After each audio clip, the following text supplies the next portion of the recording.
Yo. Thank you for joining us for episode 7 of Retro Rewind. How's everybody doing today? Man, I'm doing a little great. I'm excited about the show, the guests today, the topic. Absolutely. How about you, Jeff? I'm doing great. Loving it out here. Awesome. You had something you wanted to share with all of us? I do. So, as you know, I'm a big branding guy. You will never see me without my shirt that I wear. All about the brand. All my companies begin with JMG. It was Team JMG on our B games, part of Killer Queen Black. Everything is around that, and it's kind of bothered me. So last week I was away, and I forgot to pack. I forgot to pack my JMG shirt, and I was really upset. And I was at a flea market, and there was this nice couple there who made shirts, and so I had them make me a shirt. So now I can be properly branded. Oh my God, I knew it. Look at that. That looks really nice. For the show. Properly branded for the show, because it was bothering me that I didn't have a good retro rewind. It took me forever to find the image that William had sent me months ago, but I found it, emailed it to them. They made the shirt. I love it. Very nice. Very nice. So I've been holding on to this for the last 2 weeks. Well, that is a fantastic surprise, man. I love it. Yeah. The symbol looks amazing. Yep. We have a couple of fabulous guests with us today. We're going to have a very interesting conversation on movies that were turned into game properties or licensed for game properties. And without further ado, we're going to introduce Dave from Codex Entertainment. How are you, Dave? Woo, Dave.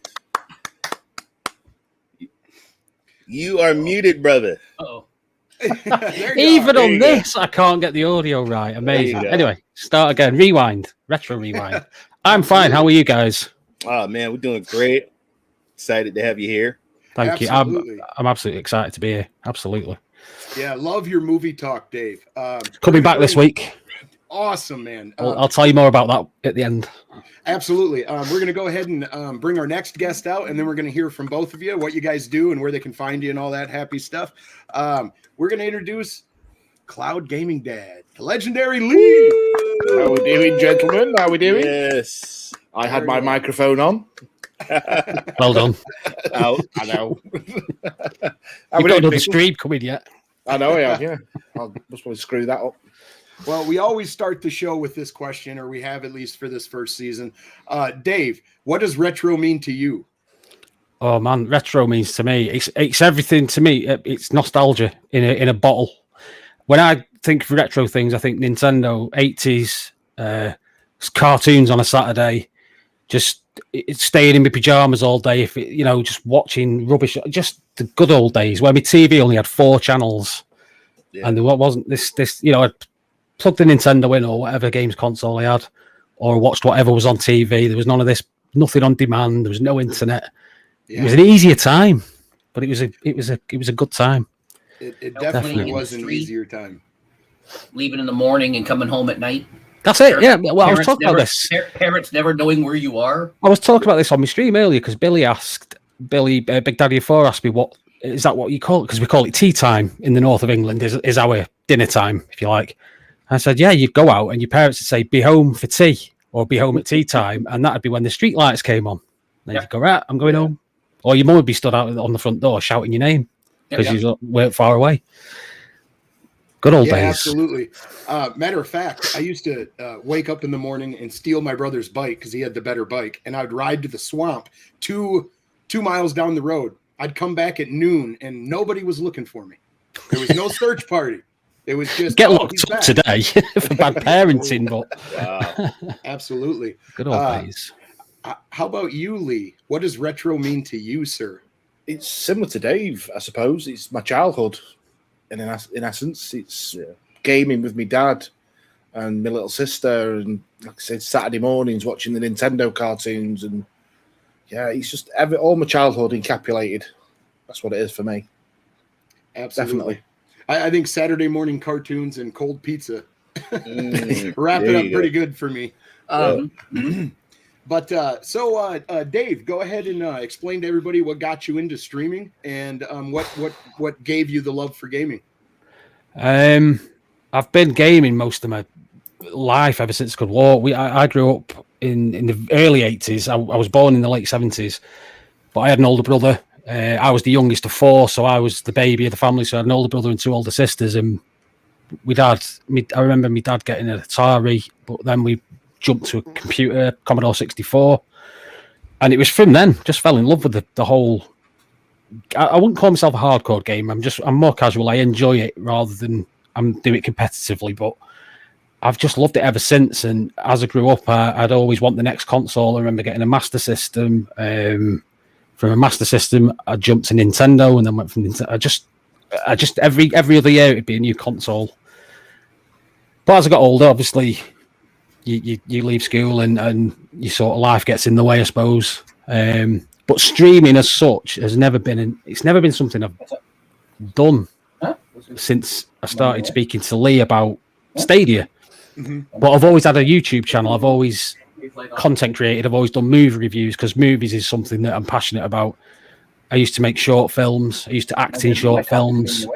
Always doing that sort of thing. So it's just gave you love for movies. No, love for movies comes from my dad. Growing up in the 80s, my mum and dad used to be very liberal with us. They'd let us watch what you would consider an X-rated movie or an R-rated movie. It's not done me any harm. I grew up watching Predator, RoboCop, Commando, Die Hard, all the great action films of the 80s, Rambo, and there was the Rocky films. Best Christmas movie ever. But I was a 5-year-old kid when Commando came out, and then watching films like Weird Science and Ferris Bueller's Day Off and all that sort of stuff. War Games. A big fan of War Games.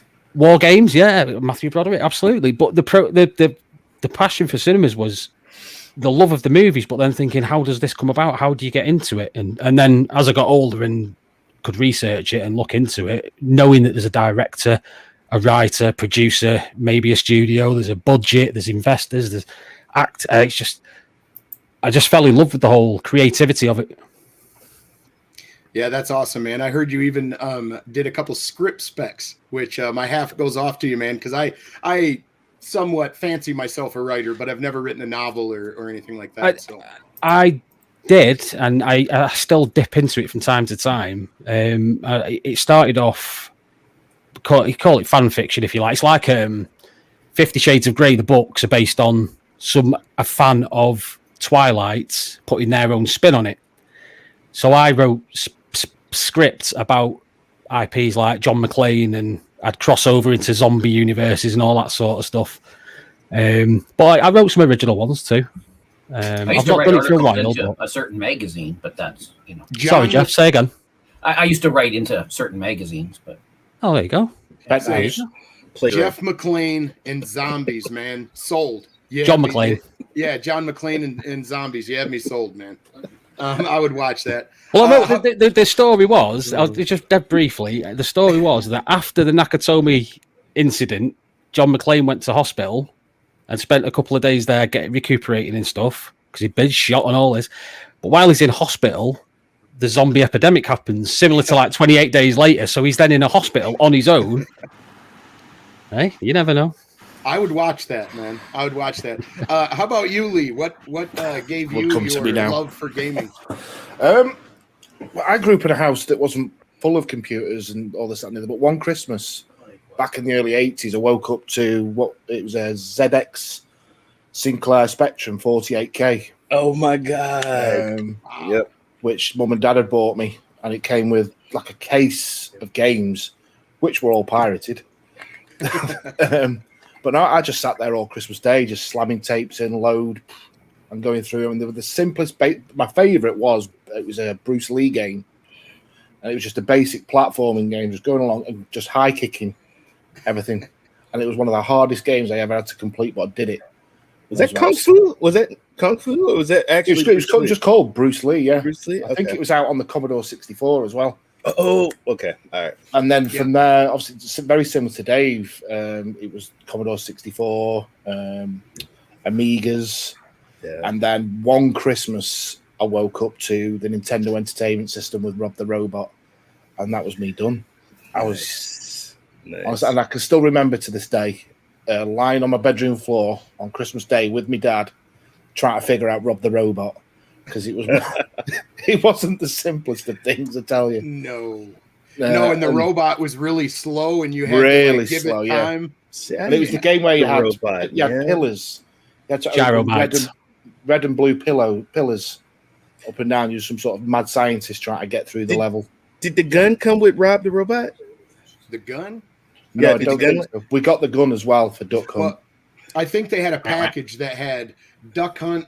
Or wait, no, I'm sorry. The very first package had the gyro game and Robbie the Robot. So no, the next bundle had the Duck Hunt and Mario. And the gun, yeah. Yeah, well, I think he went all out and got me the gun as well with Duck Hunt and Mario on the same cartridge.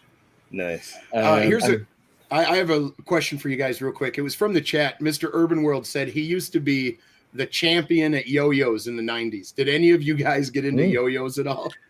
Yeah, I can use a yo-yo. I can't do any of the tricks. I can spin it and bring it back to my hand, and that's about it. There was a yo-yo phase in my school where everybody had the yo-yo. I had the plastic, kind of like the hard plastic you could see through.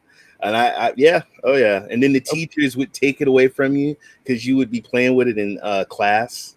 So over here in the UK, I think Coca-Cola did a massive promotion. Do you remember them? Yeah, and everybody had Coca-Cola 7-Up. You could get a silver one or a gold one, but you'd have to save the ring pulls. That's so everybody was drinking thousands of cans of Coke. That's why we all got crap teeth. Explains a lot, actually. It does, doesn't it? We're going to sue Coca-Cola tomorrow.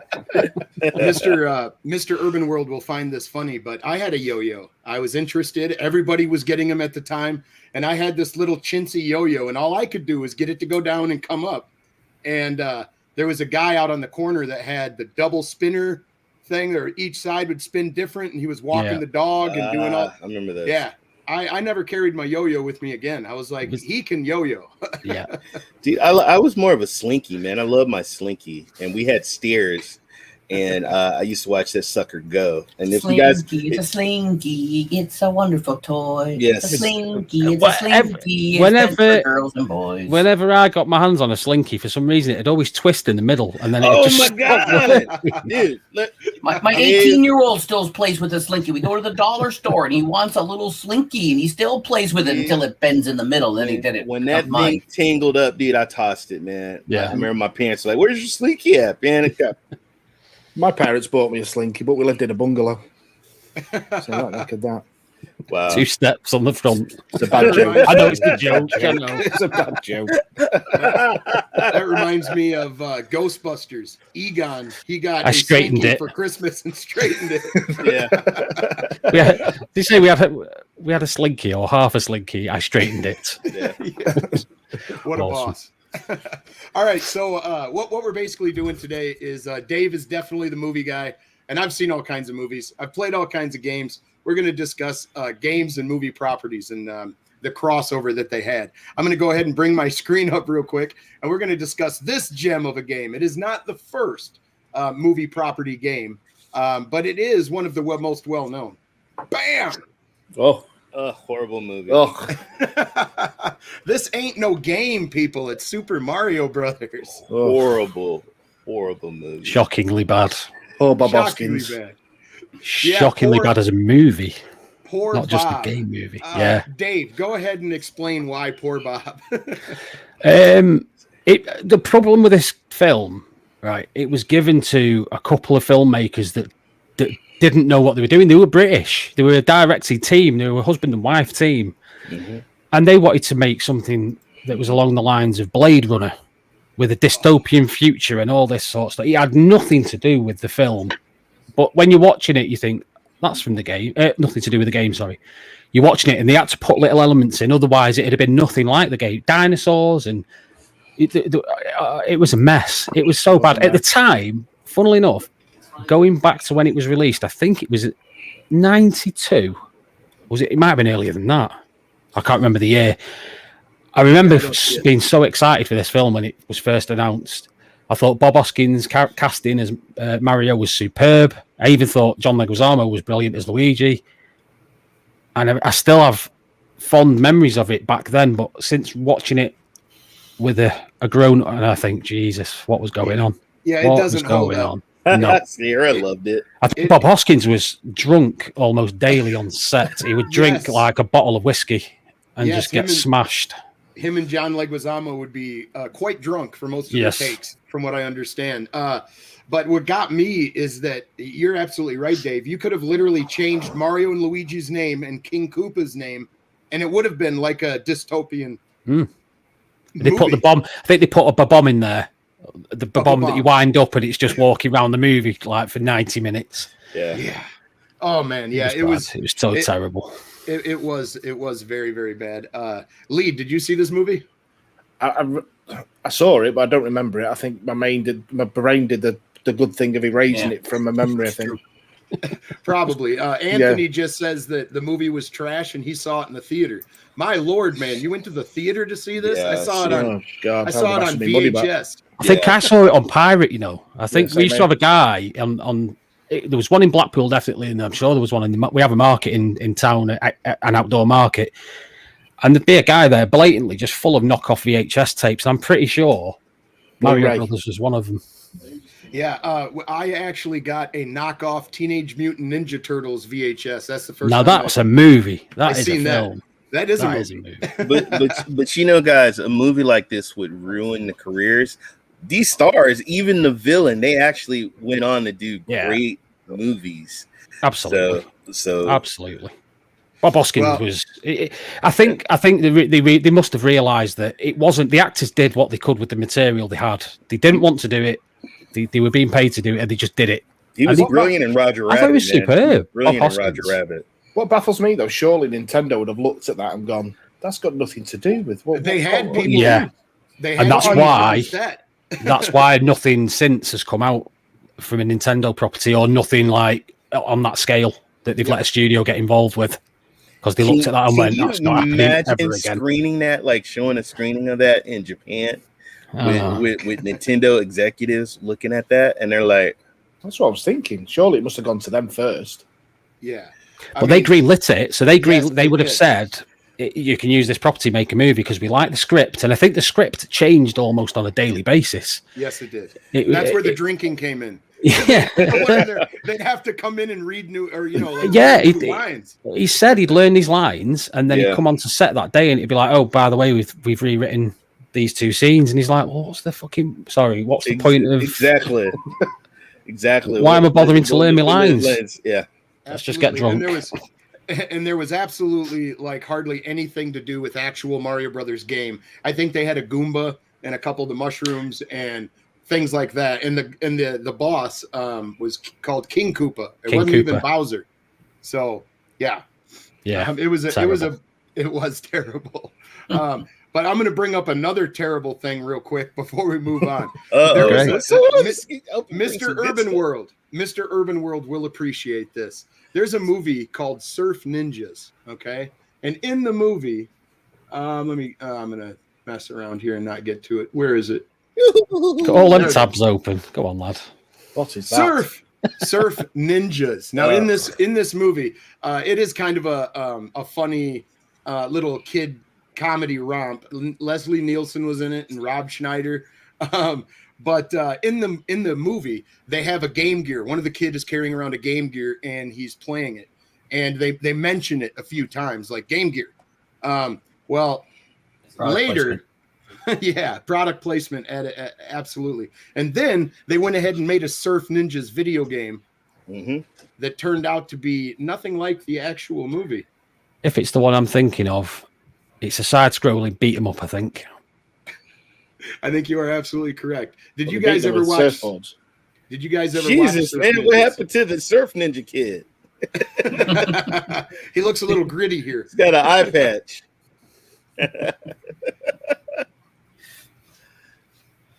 Yeah, little long in the tooth, that ninja. Yeah, he is.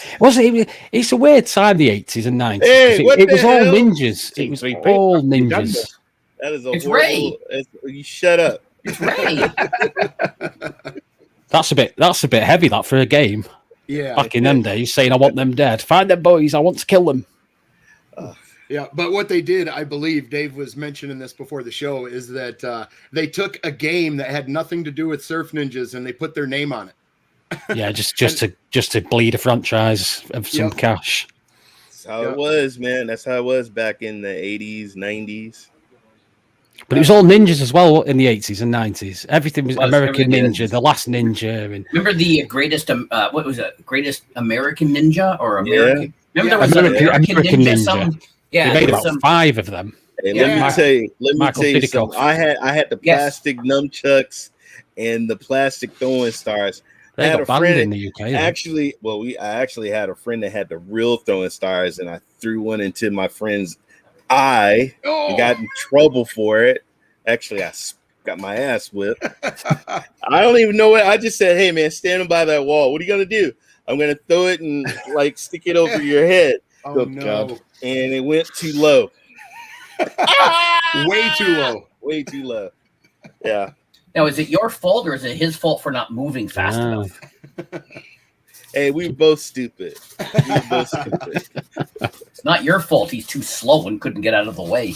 Yeah, but God, I think 80s was more of ninjas, you know. Absolutely. It was 80s full of ninjas. I mean, they had female ninjas, they had red, blue, white ninjas. They had all kinds of ninjas.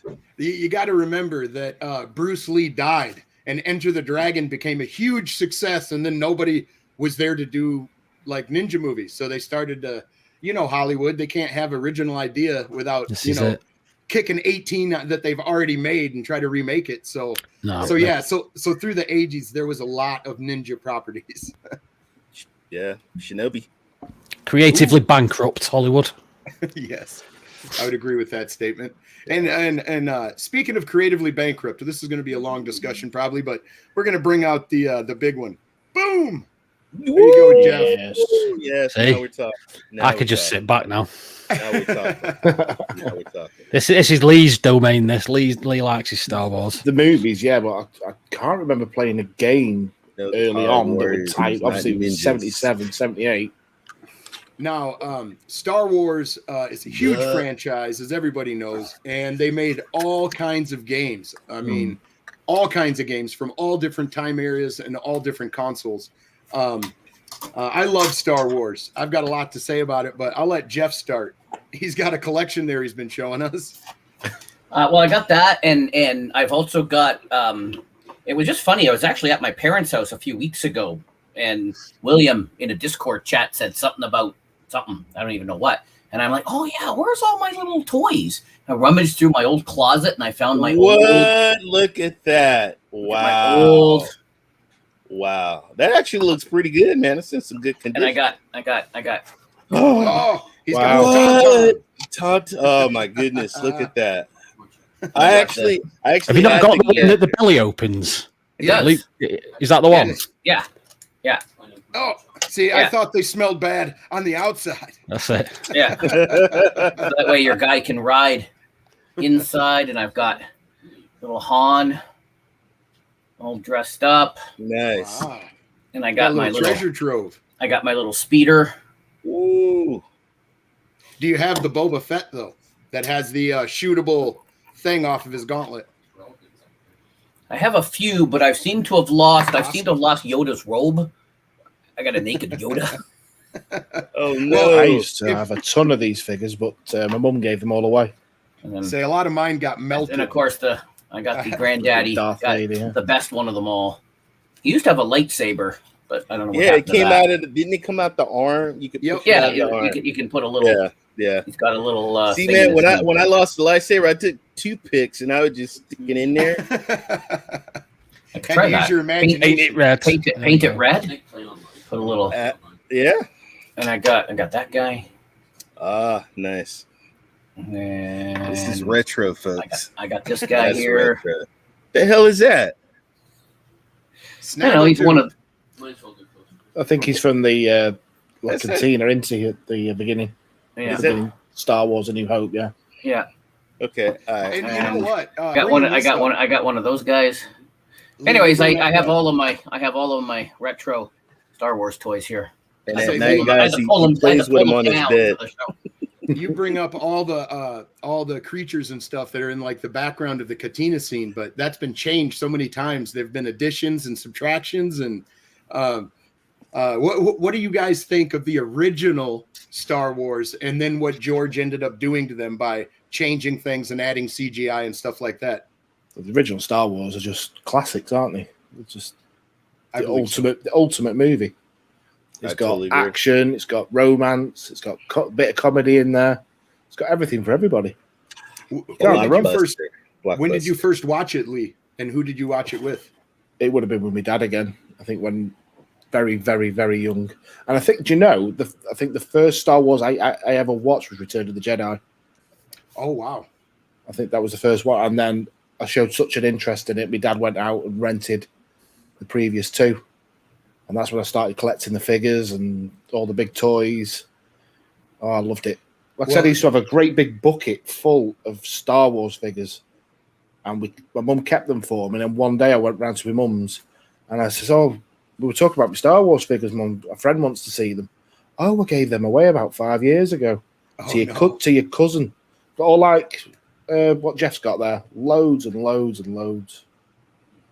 Devastated. Yeah, I'm pretty sure I had others, and I wish I'd taken I wish then knew what future Jeff would be into and would have kept them. But at the time, did you ever watch the special edition, Lee, of Return of the Jedi? Since that's the first one you watched, the remastered, with all the CGI in it.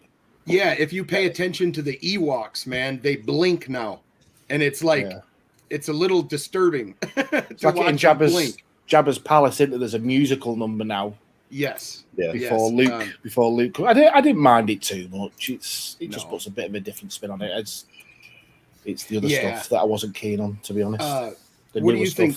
What do you think of all the additions and stuff, Dave? Since you come from a movie background, how did you feel about his original vision and then? We spoke about this, but I've mentioned it before. As a movie maker and as a trilogy of movies, brilliant. From the 70s to the early 80s, the first three, or if you want to get technical, the 4, 5, and 6, or I don't even know. The first three to me, they're the best because they were the original concept of George Lucas. That's the vision, and then it became almost Star Wars by committee, and the additions. He had no need to go back and change anything, but he chose to. It's what he wanted to do. He had the money. I think it was more arrogance than anything as well. Yeah. Changing things like Greedo and Han Solo, and Greedo shot first. It's like, so that's a pivotal point because to me, Han Solo is my favorite character from the Star Wars unit. He's a rogue. He doesn't play by the rules. You know, he's a smuggler and he lives on his own. He's a sort of renegade. Yeah, scoundrel. Him shooting first gives him character. Yes. Because then he becomes heroic later on. To change it and make it self-defense, it takes away that character building of Han Solo. It sets up his character arc later where Luke needs help and he's gone. And then he comes in. Yeah. I totally see what you're saying. And George Lucas changed that. Some things they did change though, like Jabba the Hutt in the original Star Wars was an actual human actor. Yes. And then they digitally put in the big fat Jabba.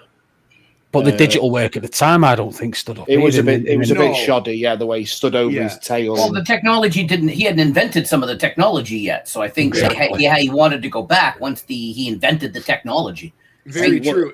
And I think that's the one scene that I'm the most okay with him adding is that one. Because it gives context to this guy and they know each other and they've got the history together and that sort of thing. About the friendship between Han Solo and one of my favorite characters, Chewbacca the Wookiee.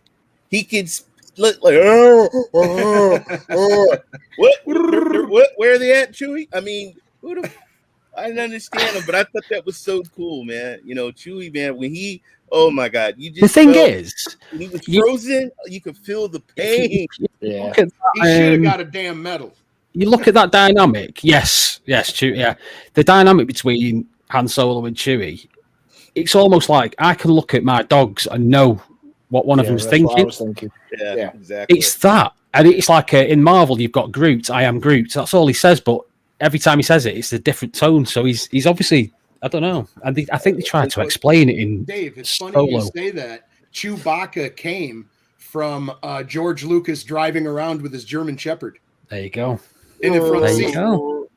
Yeah, like because my dog will sit there and go, "Arr," and I'll go, "Come on, then let's go and feed you." Right? And I'll know what he's thinking. Don't forget the lunch boxes too, man. I had an Empire Strike Back lunch box. So did damn it, I was proud. I had the bed sheets. I had the pillow and bed sheets. What did you say? You still do. Did your lunchbox have a thing on the back with rubbing, so you could put a piece of paper on the back and rub a crayon over it, so you could do rubbings? That's what my lunchbox used to have on the back of it, and the flask as well.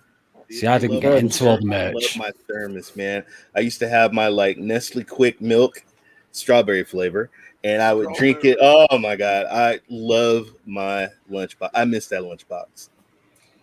Two good things come out of Star Wars as well as the Family Guy spin-off. Yes, the parody. They're brilliant. Yeah. They are genuine. The Family Guy parody. Remember Spaceballs?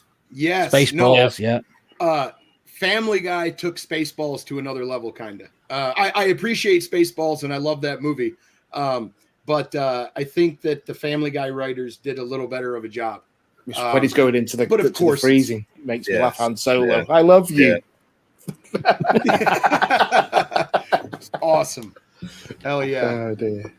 So all right, so we've discussed Star Wars a little bit. Here are Comb the Desert. That's hilarious. I'm going to ask a question from the chat real quick, and then we'll continue on here. Let me find it. Here it is. Question for the panel: what is your favorite obscure retro movie, whether it has turned into a game or not? Obscure retro. Wow. You didn't throw the word obscure. I would have stuck with the war games. As a computer guy, as a computer nerd, never had the chick come to the room so I could show off my acoustic coupler. Jog my memory, Jeff. I'm getting these two movies confused. Matthew Broderick was in both, but War Games doesn't have the monkeys getting radiation. No, Project X, that is. Project X. That's the one I was thinking of. That War Games. Monkeys in War Games. He basically starts a war or potentially starts a nuclear war with Russia playing a video game. Oh, that's over the. And he activates the defenses. Okay. Shall we play a game? How about global thermonuclear war? Shot across obscure, her nose. The obscure one for me would have been, I don't know if this counts, but Teen Wolf always sticks in my mind as sort of an obscure, 80s retro. Yeah. That was guy with his penis out in the basketball game as well. Yes, I was going to mention that. If you pay attention to the left-hand side of the bleachers, about a quarter of the way down, the dude's got his wanker out. And I think it's the first time as well I saw some sort of nudity in a film as well, where he's in the changing room with her and she takes top off and she's there in a bra. I think it's the first time ever as a young boy I saw a bra and a woman's, Now, my experience was a lot like Dave's. If my dad was watching like Missing in Action with Chuck Norris, okay, if I was quiet, I could watch it. Oh yeah, 100%, 100%. I think I've said this before. I'm going back to the obscure retro. The one I could think of, because we're putting the modifier obscure there, is a film called Trancers, which was it had a guy called Tim Thomason. It was an old 80s low budget sci-fi. If you haven't seen it, it's cheesy as anything, but it's great. It really is great. It's time travel. It's everything you need in sci-fi. All right, I got a weird movie for you guys. I'm gonna throw you a curveball. The Adventures of Buckaroo Banzai. With Peter Wellers. Yeah. 1984 or 83. I think it's 84. I think I watched that when it came out. And I've never watched it since. He was a doctor. He was a rock star. He fought aliens. It was a weird movie, but some reason that movie just blew my mind. I said, damn it, I want to be Buckaroo Banzai. I wanted to be a rock star. I wanted to travel. I wanted to fight aliens. Wow. That is an obscure movie. I like it. And yours was War Games, Jeff? It was.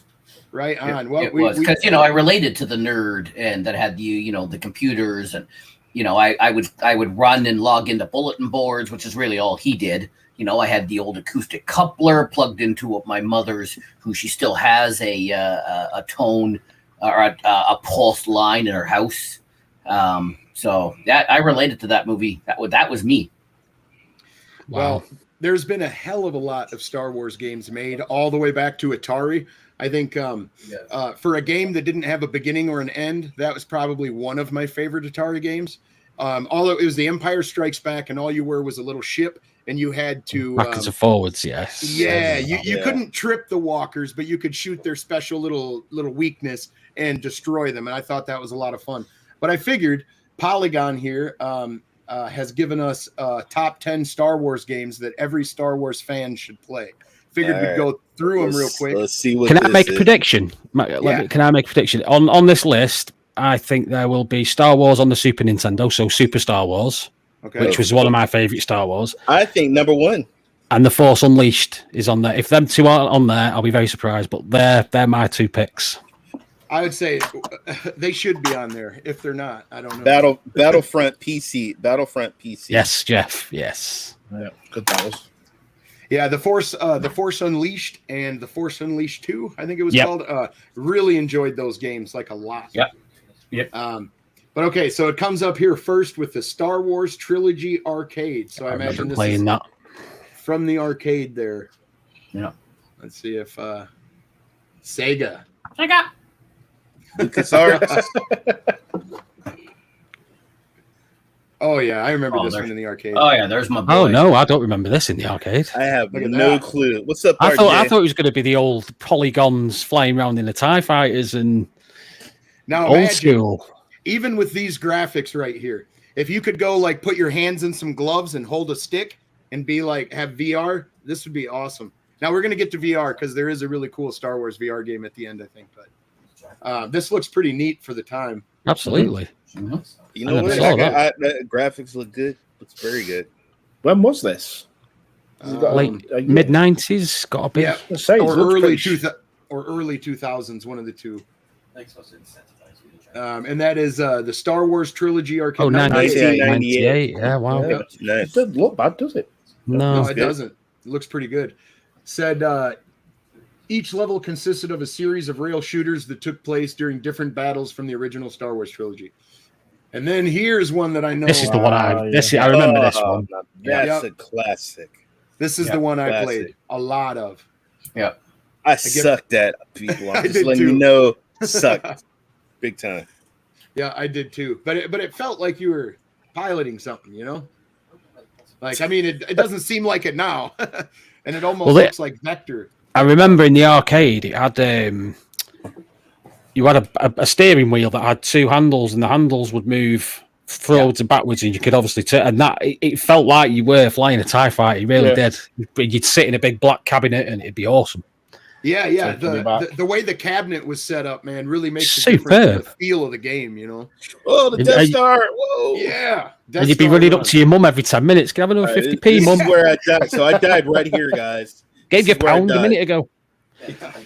So you'd need $15 to beat it, but it would be 5 minutes of straight gameplay. That's it. You know.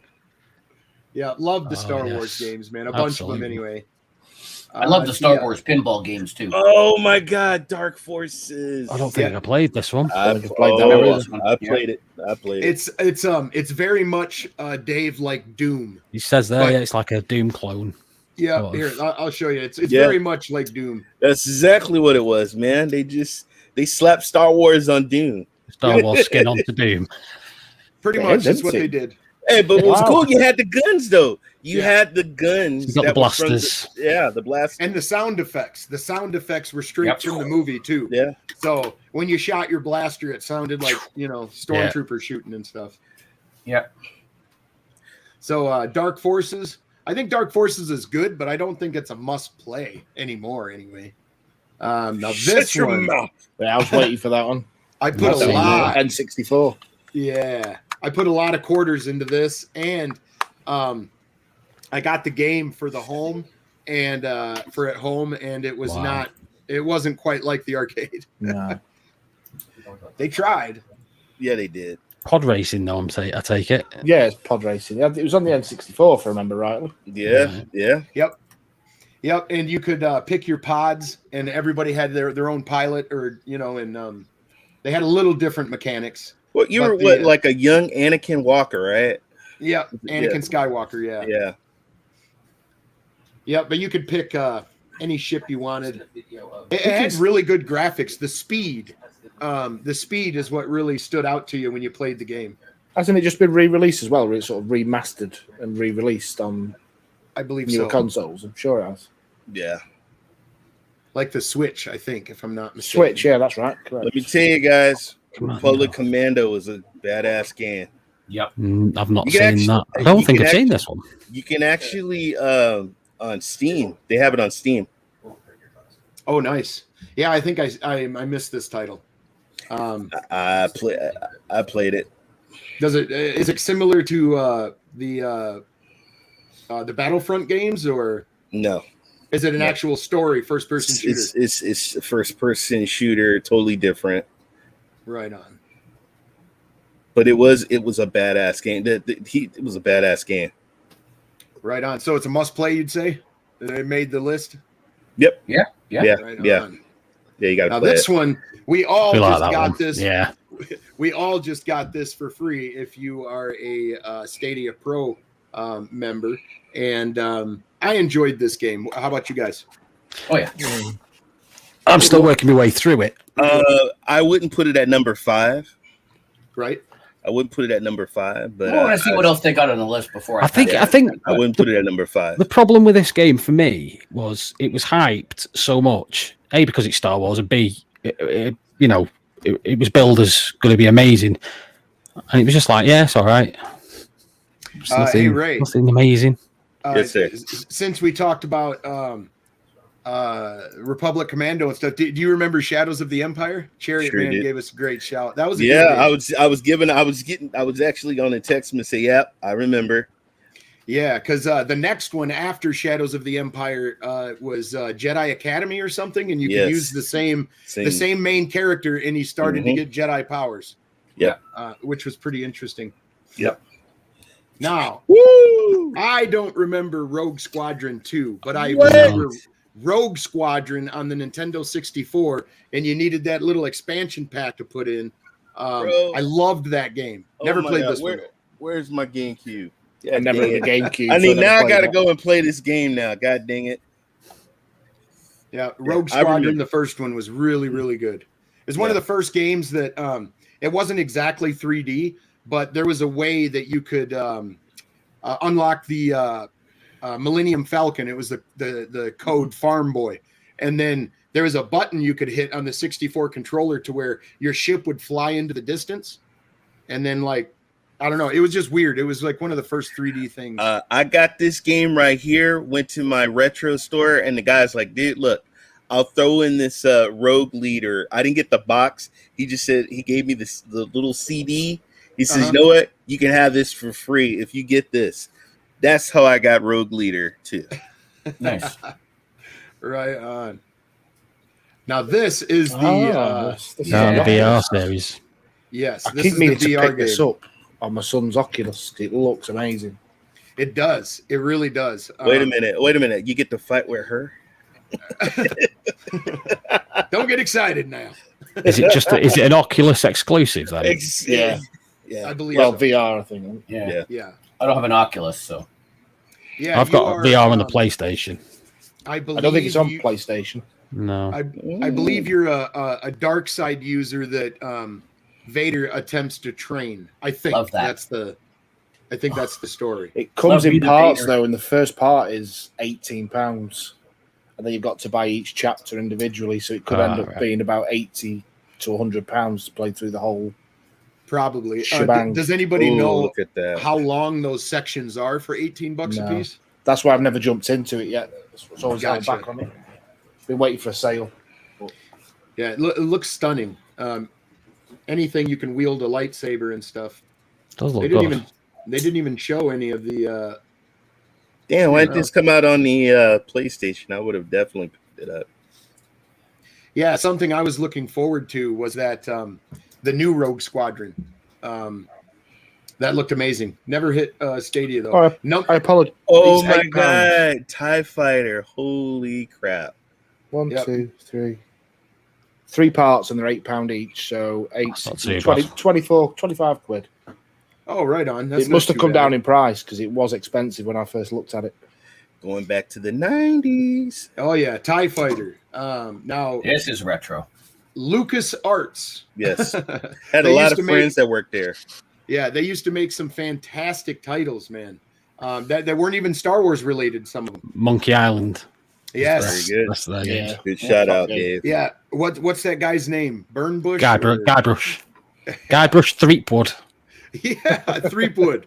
Yeah, man. And in that The amount of game, times I've played them games, it's you- crazy. like the way you would combine things and get stuff to happen was completely nonsensical. Absolutely. It was like, how do you figure that stuff out without looking it up? You know? They made. I remember watching a thing about when Lucas Arts got into video games. They actually, because Sierra used to make all the best adventure games. Yeah. Yes. Ooh. And then LucasArts dipped the toe in with Sam and Max and that sort of stuff. And they actually made fun of Sierra about the way that the amount of times that you die in a Sierra adventure game where you can't actually die in a LucasArts game. And they actually made fun of them for it. So That's I thought funny. it was quite amusing. Absolutely. So there's TIE Fighter. What's number one? Take a big guess. What's None number of one? mine are on here. Yeah, I'm surprised and shocked. What's number one? What I hope, should it's it Lego, be? I hope it's Lego Star Wars. Got to be Super That- Star Wars. Dude, they don't have Battlefront. They're smoking. Oh, they're smoking. They don't have a Battlefront. It's Polygon, so that's debatable. Battlefront. No. Knights of the Old Republic. Mhm. No. KOTOR. I don't know who wrote this yeah, list. that's right. Did he actually do a poll on this, or is it someone's opinion? I think it's Probably. someone's opinion, an Yeah. article, the writer's opinion, I'm sure. Now, KOTOR was a very awesome game, and it was one of the first RPGs that you could actually do a light and a dark path as a Jedi or an apprentice.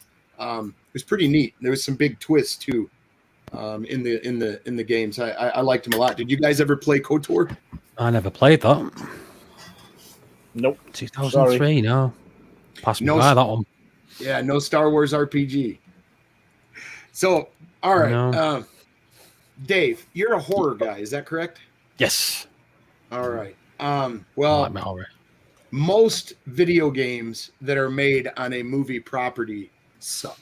I mean, it's just if it's JLM or LJ, Yeah. JLM, LJN. yeah, that company, man. They got most of the movie properties and they did not do them justice. But Correct. one movie and game came out, and the movie is fantastic. The Thing. Oh, yes.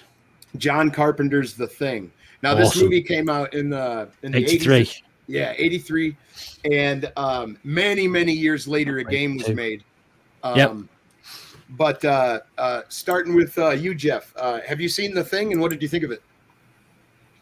I would have back in the day. I can't pull it out of my Such a Zymer-like good brain. film. Yeah, I would have seen it back in the original day, but Oh my God. yeah. You are missing out.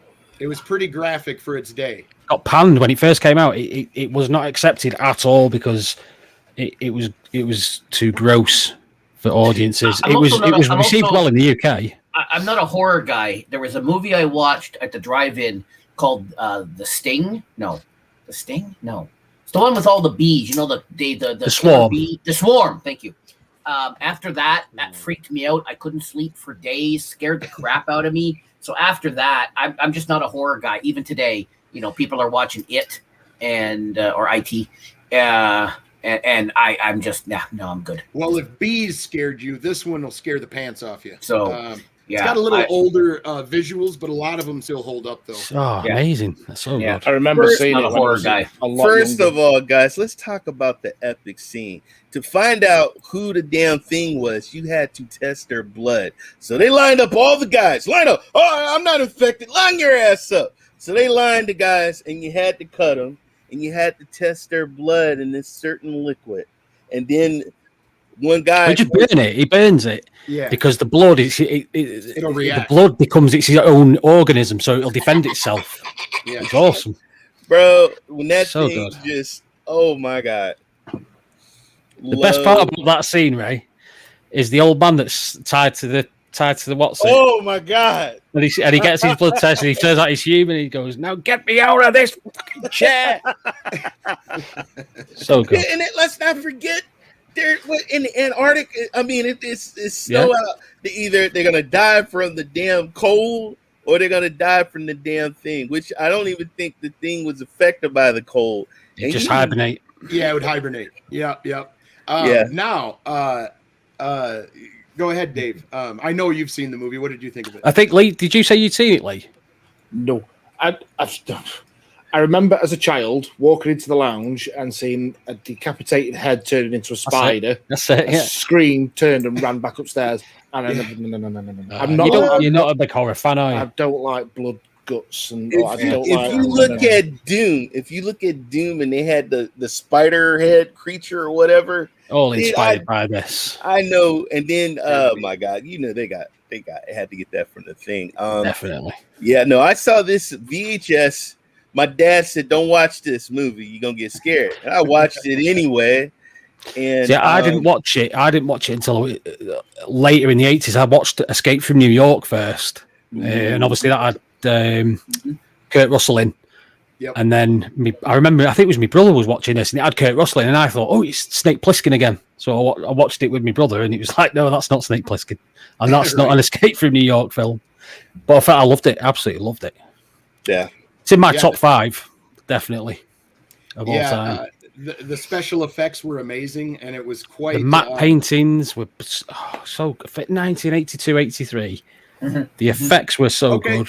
Hey, Lee, go ahead and let everybody know where they can find you and what you're up to and where you're going. I know you got to go, bud. Oh, sorry, mate. Yeah. So I do apologise, ladies and gentlemen, but I've got a stream that starts at 9. So, yeah, you can find me on Twitter, Cloud Gaming Dad, Instagram, Cloud Gaming Dad, and funnily enough, on YouTube, Cloud Gaming Dad. But yeah, I do apologise. Love the branding. Love the Yeah, branding. well, keep it simple. Thank you, Lee. Bit like me. Lee, thank you. You are a true legend, my friend. Love you, brother. Thank you. Thank you very much, guys. Thanks, very Lee. much appreciated. Thanks for having me on. Cheers, guys. No problem. See you in a bit, mate. Cheers. Bye.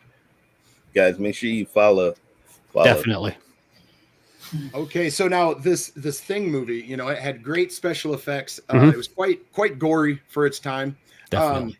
And they made an actual game off of this movie. Now it came out years later. It was very much Resident Evil-esque. Yeah. One of the unique things with the game, I remember I had it on the PlayStation 2. Yeah. It had a paranoia. Yes. Like an energy bar for paranoia, and the lower it got, the more sort of freaked out your character became. Very good, Dan. I'm trying to remember right, like it's 20 years ago. I have it on the PlayStation 2 and the Xbox One. It's a great game. Awesome. For some reason, I thought this came out on the Dreamcast, but I went back and looked and I couldn't find it on the Dreamcast. I remember, you know what, when we talked this morning, you said it was on the Dreamcast. I was like, damn it, I didn't get it on the Dreamcast.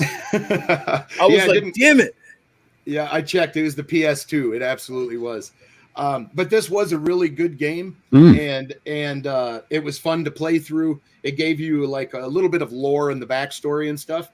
But the reason I think that I like this game so much is that it kind of provoked the movie industry to make another Thing movie. I don't know if you guys are familiar with this or not.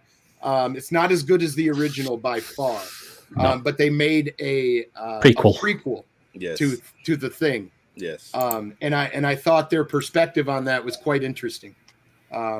It's the Norwegian camp, which is at the start of the old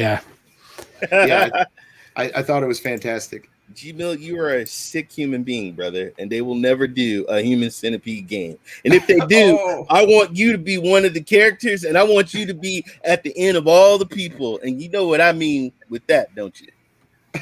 Oh, that's funny. That's the most pointless film ever made. Sorry, go on. Okay, I got another question for you guys. Question for the special guests. What old school movie were you most excited to share or introduce to your children? The Goonies. Jumped in there. Say, if I had children, it would probably be the original Star Wars. Go ahead, Dave. Mine was the Goonies. I actually put it on. It was in lockdown last year. And instead of having Netflix and stuff, we used to have Sky Movies, which is Sky's like a on-demand sort of thing. But you'd have movie, and it was on. I thought, Ashton, come and watch this. And he sat there watching it for a bit, and it's the car chase at the beginning. And I remember him sitting there and watching it. And usually he'll speak all the way through a film if it's not entertaining for him or he's not getting it. But the Goonies, he watched it from start to finish. Absolutely loved it. And it took me back to obviously when I was a kid, because I remember watching it at school. The last day before the summer holidays, we get to go in and just mess about and play games and watch a movie. And the Goonies, I remember watching that in 1986, 87, something like that. So what a fantastic movie! What a fantastic movie! Aliens for me. I don't think my son ever saw Aliens, and I think that would be something to see. And that's the second one, correct? Game over, man. Game over, man. Game over, man. Game over. Yeah. Yeah. Aliens. How about you, Jeff? Gremlins, for one. Gremlins. Good choice. Good choice. And I have a funny war game story. So it was on the TV or whatever, and my oldest son is sitting right over there playing GTA 5 at the moment. And I forget how old they were, but I said, "Oh, this is a great movie. This is the movie I watched. When look at this." And they get to the scene where he brings the girl up. I'm like, and I pause it. I'm like, "Oh, look at this! That's an acoustic coupler. This is how we used to have to dial an internet." And I go through this whole explanation. They're like, "Yeah." Flip open their laptop and they just start, just start connected to the web and just start surfing, and could care zero about just zilch. But you don't remember this? No. You don't remember sitting on the couch and I see my son sitting over there. The peanut guy doesn't remember this, but he cared so little. But Gremlins, did I ever show you Gremlins? Don't ever feed them after midnight. Stupidest rule ever. Apparently, we all have memory issues in our family.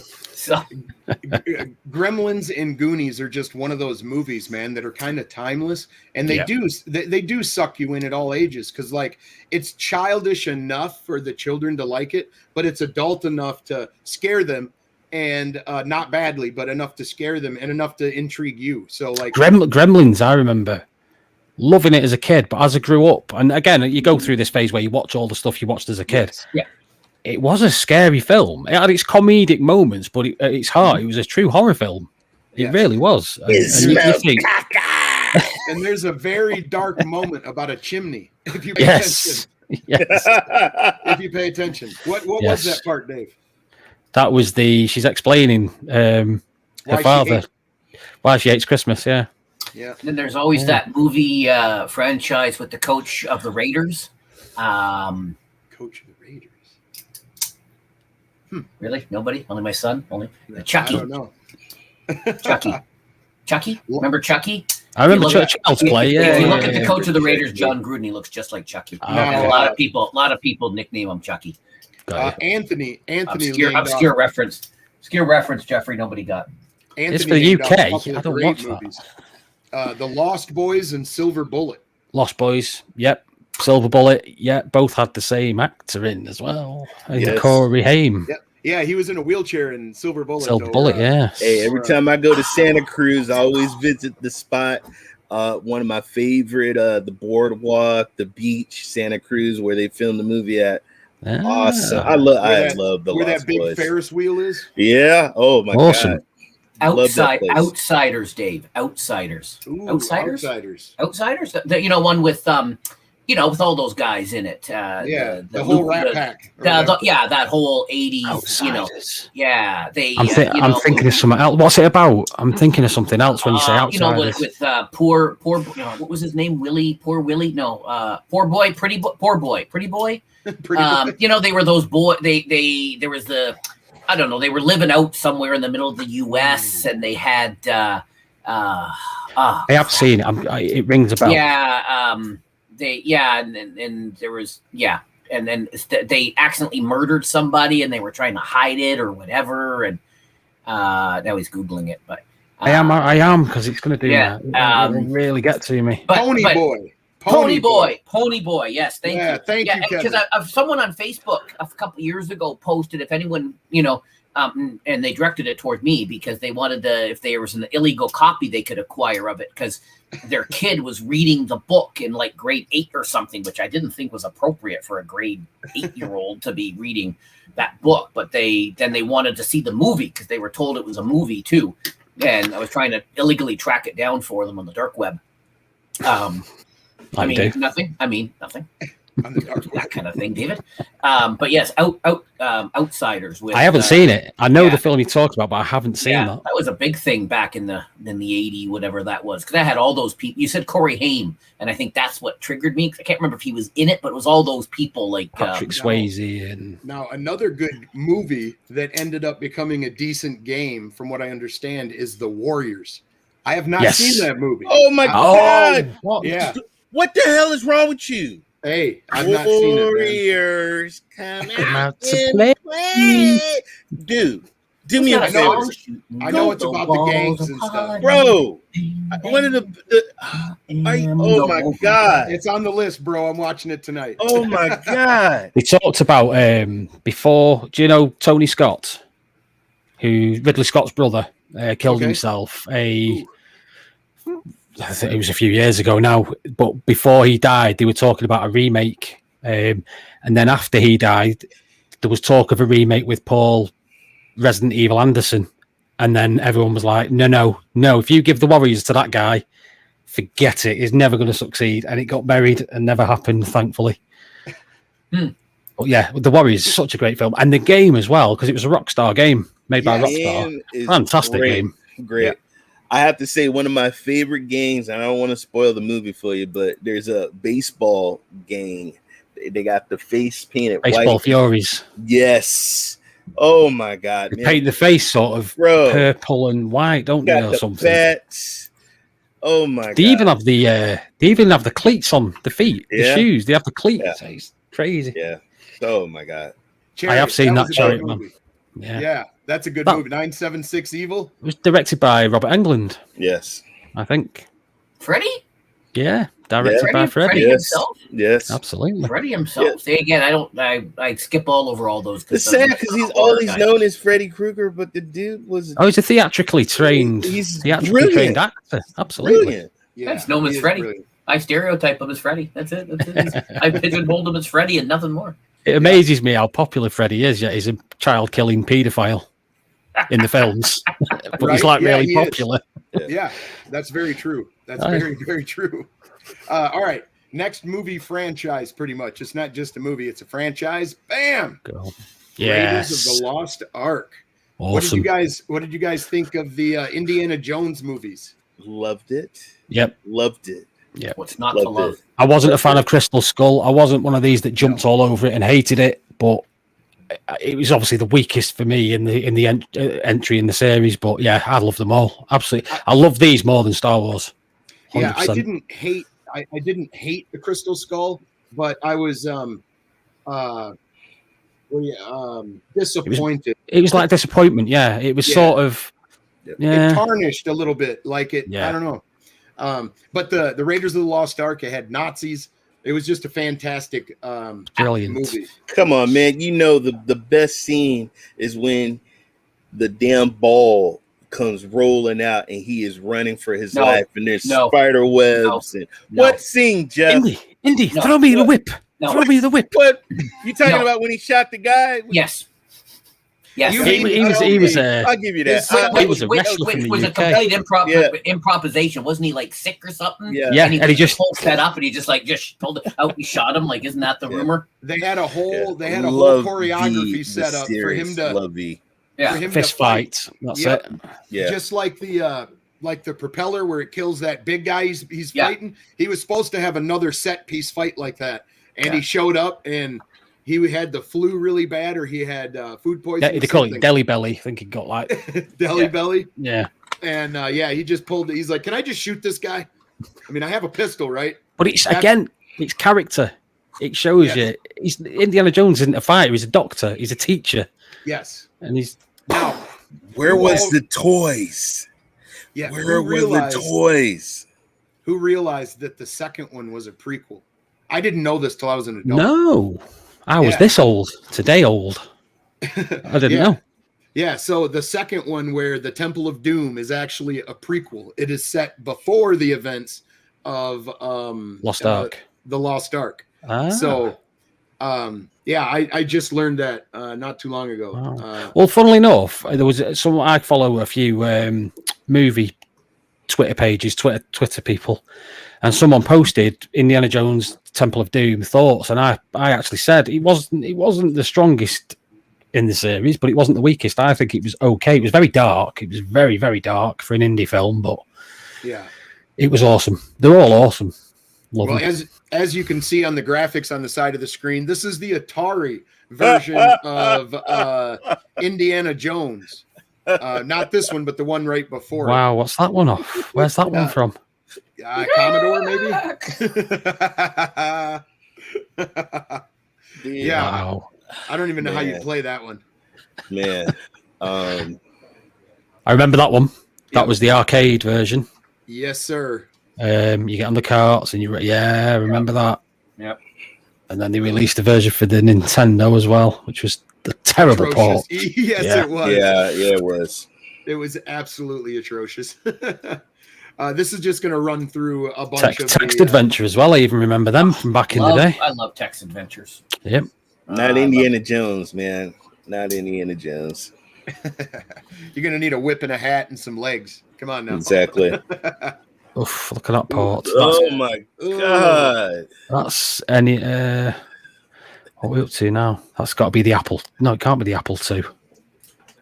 It said at the bottom of the screen it was Nintendo and a few other.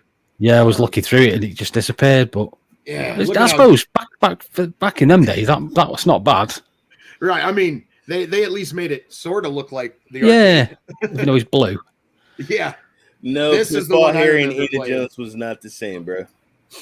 This is what finding the cross because you're playing as the kid. Classic. Yep, and I was pissed off. I was the kid. Dude, he looks like a Cub Scout, man. He does. That's what he was. Or something like that, wasn't it? I remember these. Awesome. The graphic adventure. They did an original story as well called Indiana Jones and the Fate of Atlantis as an adventure game, and it was superb. Isn't Pitfall and Indiana Jones pretty much the same thing? No. They're not. Yeah. No. Now it also depends. Ray say no, I'm saying yes. What Pitfall? I mean, he's got a whip. I mean, that's the simile, and he wears a hat. But it also depends on what version of Pitfall you're talking about, because there's Pitfall Harry, and then there's Pitfall, and they're a little different. Pitfall 2 was my favorite. Love Pitfall 2. Lost Caverns, superb game. That's the one that was a little weird, correct? It was awesome. Yeah. Yes.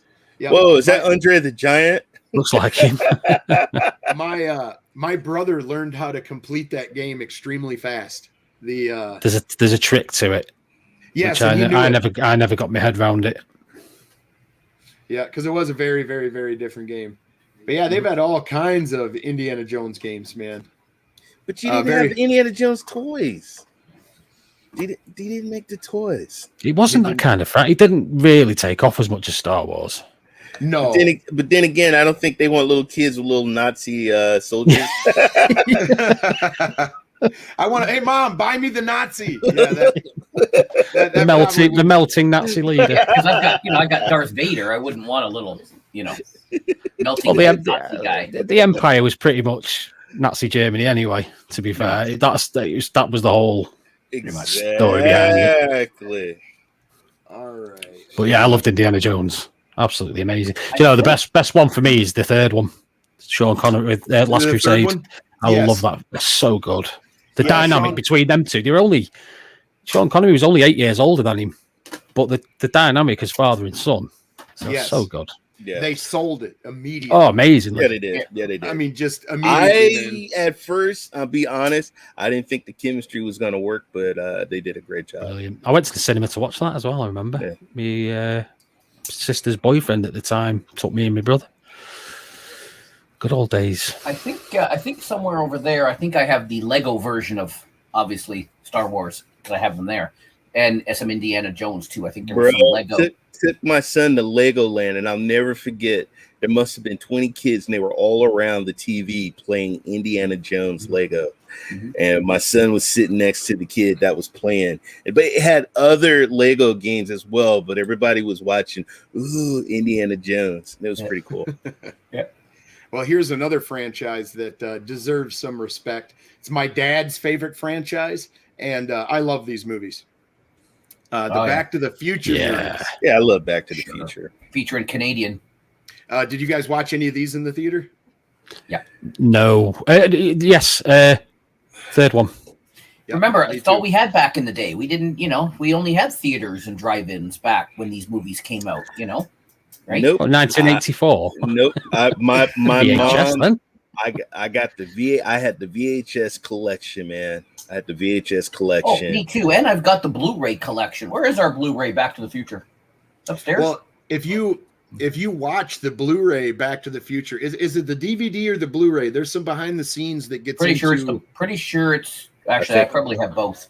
I'd have to go up and look. I probably have both. Well, I'm going to get his name wrong, but is it Daniel Glover? What was the dad's name? Donald Glover. No, Donald. No. What's his name? Donald Glover's a black guy. Yeah. Spider-Man. Clifton Glover. Danny Glover was the black guy, man. Yeah. What am I talking about? His name's Clifton, something like that. Crispin. That's it. Crispin Glover. Just so you know, Kevin's a huge movie buff. So Thank you, Kevin. Yeah, he knows his stuff. Yeah, that guy apparently he had a rough time on the first movie, and then he didn't come back for the second, and they ended up taking a mold of his face and putting it on another actor that looked like him so that it would pass as him. And he ended up sued Bob Gale, didn't he? Yes, he did. And that actually apparently set a precedence in Hollywood. Sorry to interrupt you, William. Oh no, go right ahead. That you couldn't use an actor's likeness without their permission, even if they're in your film, because that's what they did. They basically said, he's asking for too much money. We won't hire him. We'll hire this person, and then we'll just put his face over the top. And he's like, no, you won't. I'll just sue you. And he actually put into contracts that you cannot do that. So you need express permission for the performer to use their likeness. That feud went on for a long time. It sure did, man. It stopped a whole bunch of reunions from happening. Absolutely. And it stopped more from being made. In some senses, the feud going on between the people. Yes. But it was sad because it's one of my favorite movies. There's only so many few movies that you could put on and it will literally brighten your day. And it's timeless as well. It's timeless. Yeah. It doesn't, even though it has aged, it doesn't age, if you know what I'm saying. I love how they filmed 2 and 3 right together. Back to back. Back to back, right? It's just saying that, it's just jogged. I must have watched the second one at the theatre because I remember at the end, they showed coming soon to be continued. And then they showed you like the old town of... I forgot where they live now. Sorry, man. I think when he was in the future with the hoverboard and the Nikes and everything, I thought that was just amazing how they. How mad is it though that the year that they portrayed in Back to the Future 2 and now what they portrayed to be in Back to the Future 2 was 7 years ago or 6 years ago, whatever it was. Yeah. None of it came to pass. Yeah, we got some of it. Well, hey, now you can get shoes that lace themselves. In it now. That's about it, though. There's no hoverboard. That's almost like a what do you call it? A self-fulfilling prophecy. Because Back to the Future portrayed it. Nike went out and made them because they were in Back to the Future. Bro, let me. One of my favorite scenes is when he was playing the electric rocking guitar, and everybody was digging it. And then when he just went straight berserk, he goes into the Who mode and smashes everything up. It was like they're not ready for that for another 10 years. Man. They were about that rockabilly rock and roll, man. They wasn't ready for that. That scene did get some backlash later on, because people took it the wrong way. They're like, really, the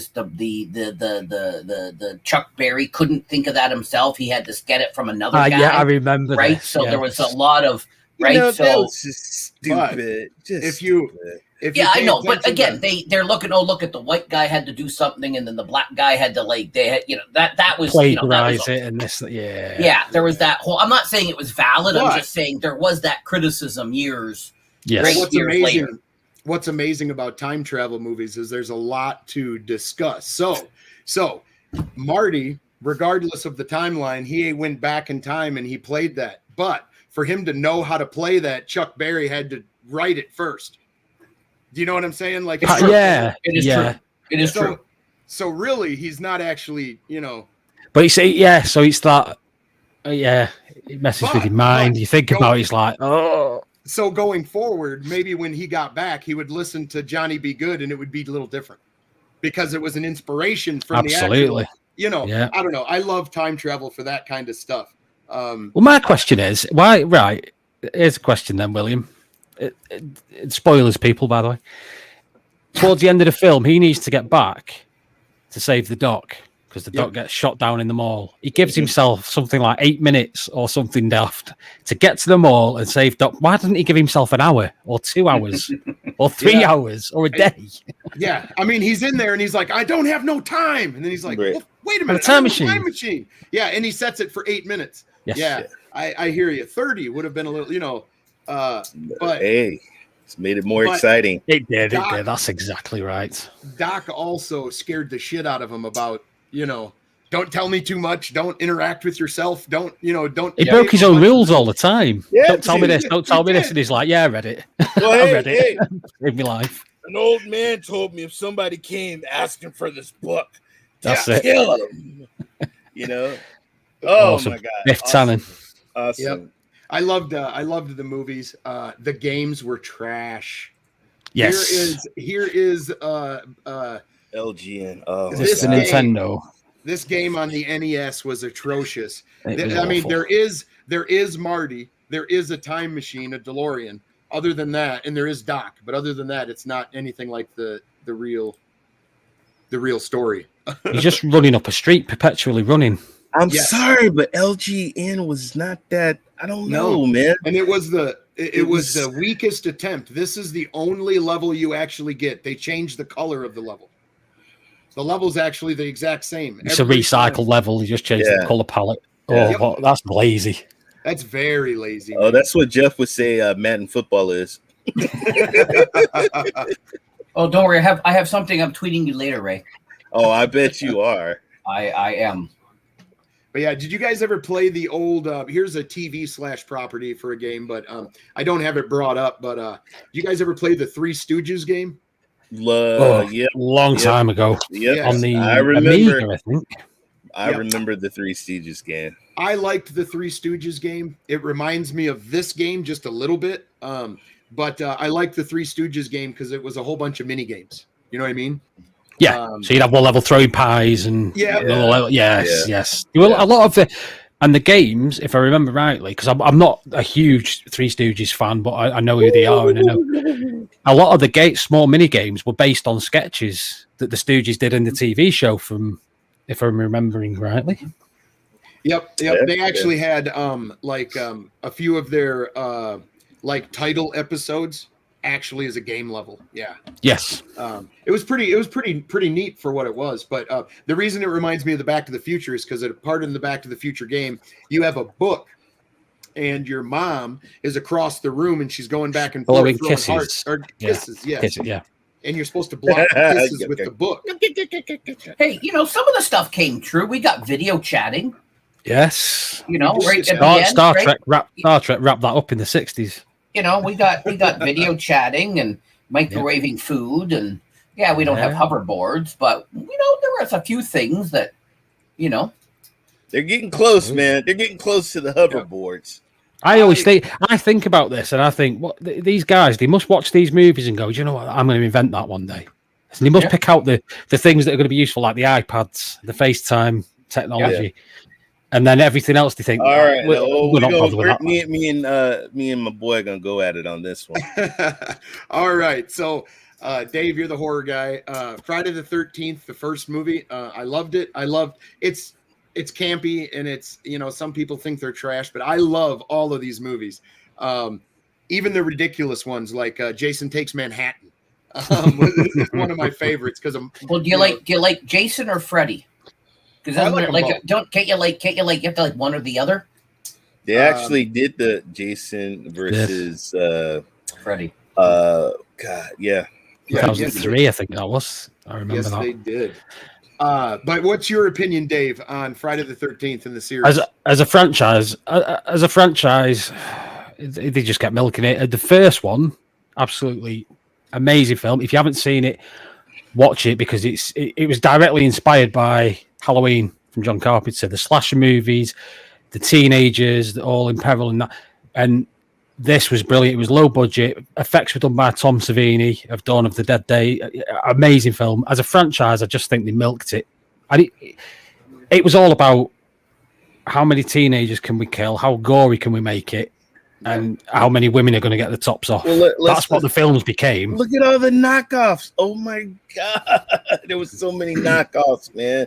And they're still doing them. But they've got the garbage, but they've got the place in retro history, if you like. In the 80s, they've got a place in cinematic history, even though they're total garbage. Yeah. Most of them anyway. Yeah, I would agree with that. Absolutely. They're just fun to me. And when I was a little kid, if I wanted to have some boobies on TV, that's the movie I'd watch. When I was young, I was allowed to watch Absolutely. It. So. And it'd always be, whichever girl in the film got the boobs out, she was dying the next scene. Yes, correct. Yeah. It's just how did she die? Dude, this is the reason why I wanted to go to summer camp, dude. Not to get killed by Jason, but to swim in Clear Lake and Crystal Lake. Crystal Lake, yeah. But did you know? And people probably know this, but he didn't. Well, Jason Voorhees didn't appear in the first one. Nope. It was his mother. Well, ish. Well, a vision of him. Yes. Kill him all, Jason. That's Kill it. him all. Kill him, Jason. Kill her, mommy. Kill him. And he didn't wear the hockey mask until the third one. I think the third or fourth one. Yeah, he wore a sack in the second one. He got it in the third one, I think, because he killed a dude with a harpoon gun or something and took it from him. A hockey mask, yeah, I think. But in the second one, he had a burlap sack on his head. Yes, he did, which was even more creepy. Yeah. With that damn. Well, I think they should have stayed with that. Just that hole with the eye stick. Yeah, definitely. I'm sorry, man, but the hockey mask. The hockey mask is iconic now. Epic. Yes, it is. Yeah, epic. My most favorite Jason movie is the one with what's his name as a little kid. Corey Feldman. Yeah. I thought very creepy, that one with the ending. And then at the end he freaks out and he starts chopping Jason to bits and yeah, man. Very odd. Own head. Shaved his head. And then Tommy Jarvis, his name was in the film. Tommy Jarvis, and then they brought him back for 6. And he was grown up, wasn't he? When he came back, and he was played by Tom Matthews. And we're going to discuss the NES game in just a second, but in the remake, or the new Friday the 13th game, relatively new one that just come out. Tommy Jarvis is actually in that game. Yes. And they put the different variations of Jason, and it's really, really kind of cool looking. Space Jason. Jason X. And hated this game. Iconic game. Hated. Iconic game. Jeff, iconic my ass. Jeff, did you play this game? No, again, still not a horror guy, so I just stayed away from most of the horror stuff. After that Swarm movie, that was it. It just broke me. Oh, and I just couldn't bring myself to play these games. Now, I didn't watch the movies, and so I didn't play the games. I will give you this, Ray. Finding out what direction you're heading, left or right, actually on the map itself is garbage. Okay? I'll give you that. But I liked the game. I never played it. I've seen it. I know it exists. I never played it. We didn't really get the in the UK. It might have just passed me by, but we didn't really get a big push on horror games for the Nintendo. Yeah. Or any of the other consoles. I think the Atari was probably the worst contender for it because I'd like Halloween and stuff on it, but you'd never go into a game shop in the UK and see Friday the 13th for Nintendo on the shelf. Right on. It just passed us by. I enjoyed this game enough to where I figured out some of the secrets. You're supposed to see now. This game is very much like Friday the 13th, 1, 2, and 3 all rolled up into one, because you end up going into the woods and you can find Jason's shack. You can then put his mother's shirt on and get another special weapon, and then you can kill Jason, because he won't attack you when you're wearing his mother's shirt. So, like, that's quite deep for a Nintendo game, that is. It is. And then look down here, Dave, in the right-hand side. You see how you got a lighter? Yep. And you got you can light the fire. Yeah, you light the fire and it'll keep Jason away. So it was kind of a remarkable Nintendo game, but without knowing these things, it sucked. So the execution was poor, but the game... All right, so Game Informer listed this game as one of the worst games ever. It was one of the worst LGN games. And don't believe me, guys, go look in Wikipedia. It's in Wikipedia. It is listed as one of the worst effing games ever. I remember I think I cut 2 yards, $10, whatever, to get the money. I remember bought the game brand new. It was sealed in the wrap. Bought the game, got home. It's a hard game, bro. It's one of the hardest damn games. It was not fun. Sorry, I hated it. Hate it to this day. Hate it. If I saw it, I would throw it on the ground and I would stomp on this game. Hate it. Well, it was definitely hard. But what I respect about it is it tried some things. It tried to make the house 3D. It tried to make you have to find items and know how to use them. And it had Jason in it, man. But I died a lot, and I think I'm one of the only people that appreciated the title. But I'm going to go back and play it. I am going to go back and play it. Right. Try it out, because I had a different mindset when I was young. I got to give it another try. We all did. We all thought movies were great when we were young and liked it or hated it when we were older, or vice versa. Right. Yeah. Right. But a lot of people, we talk about this every week or every 2 weeks, that, we put a modern lens on the old property when you have to put the old lens on the old property. You can't compare, like, oh, look how crappy this look. Well, but again, you're comparing it to, today's standards. 4K, 4K 60 today's standard, and you can't, oh my God! Now you're talking. Thank you. Now you're talking. Hey, we have a cyborg on the panel. We had to have a cyborg on the for movie talk. He's gonna get new knees soon. Somebody give him one of my favorite lines. Somebody give him a hand. I buy that for $1. I'll buy that for $1. Yes. Ray's gonna be getting new knees. He's gonna be more and more cyborg every day. So the original RoboCop, it was dark, it was gritty, it was ultra violent and ultra gory. But I loved this movie. I actually watched this, I think, when I was 9 or 10. I was 7, 8. Oh. 7 or 8, yeah. I remember. I've talked about this before. This came out in the UK the same time as Predator.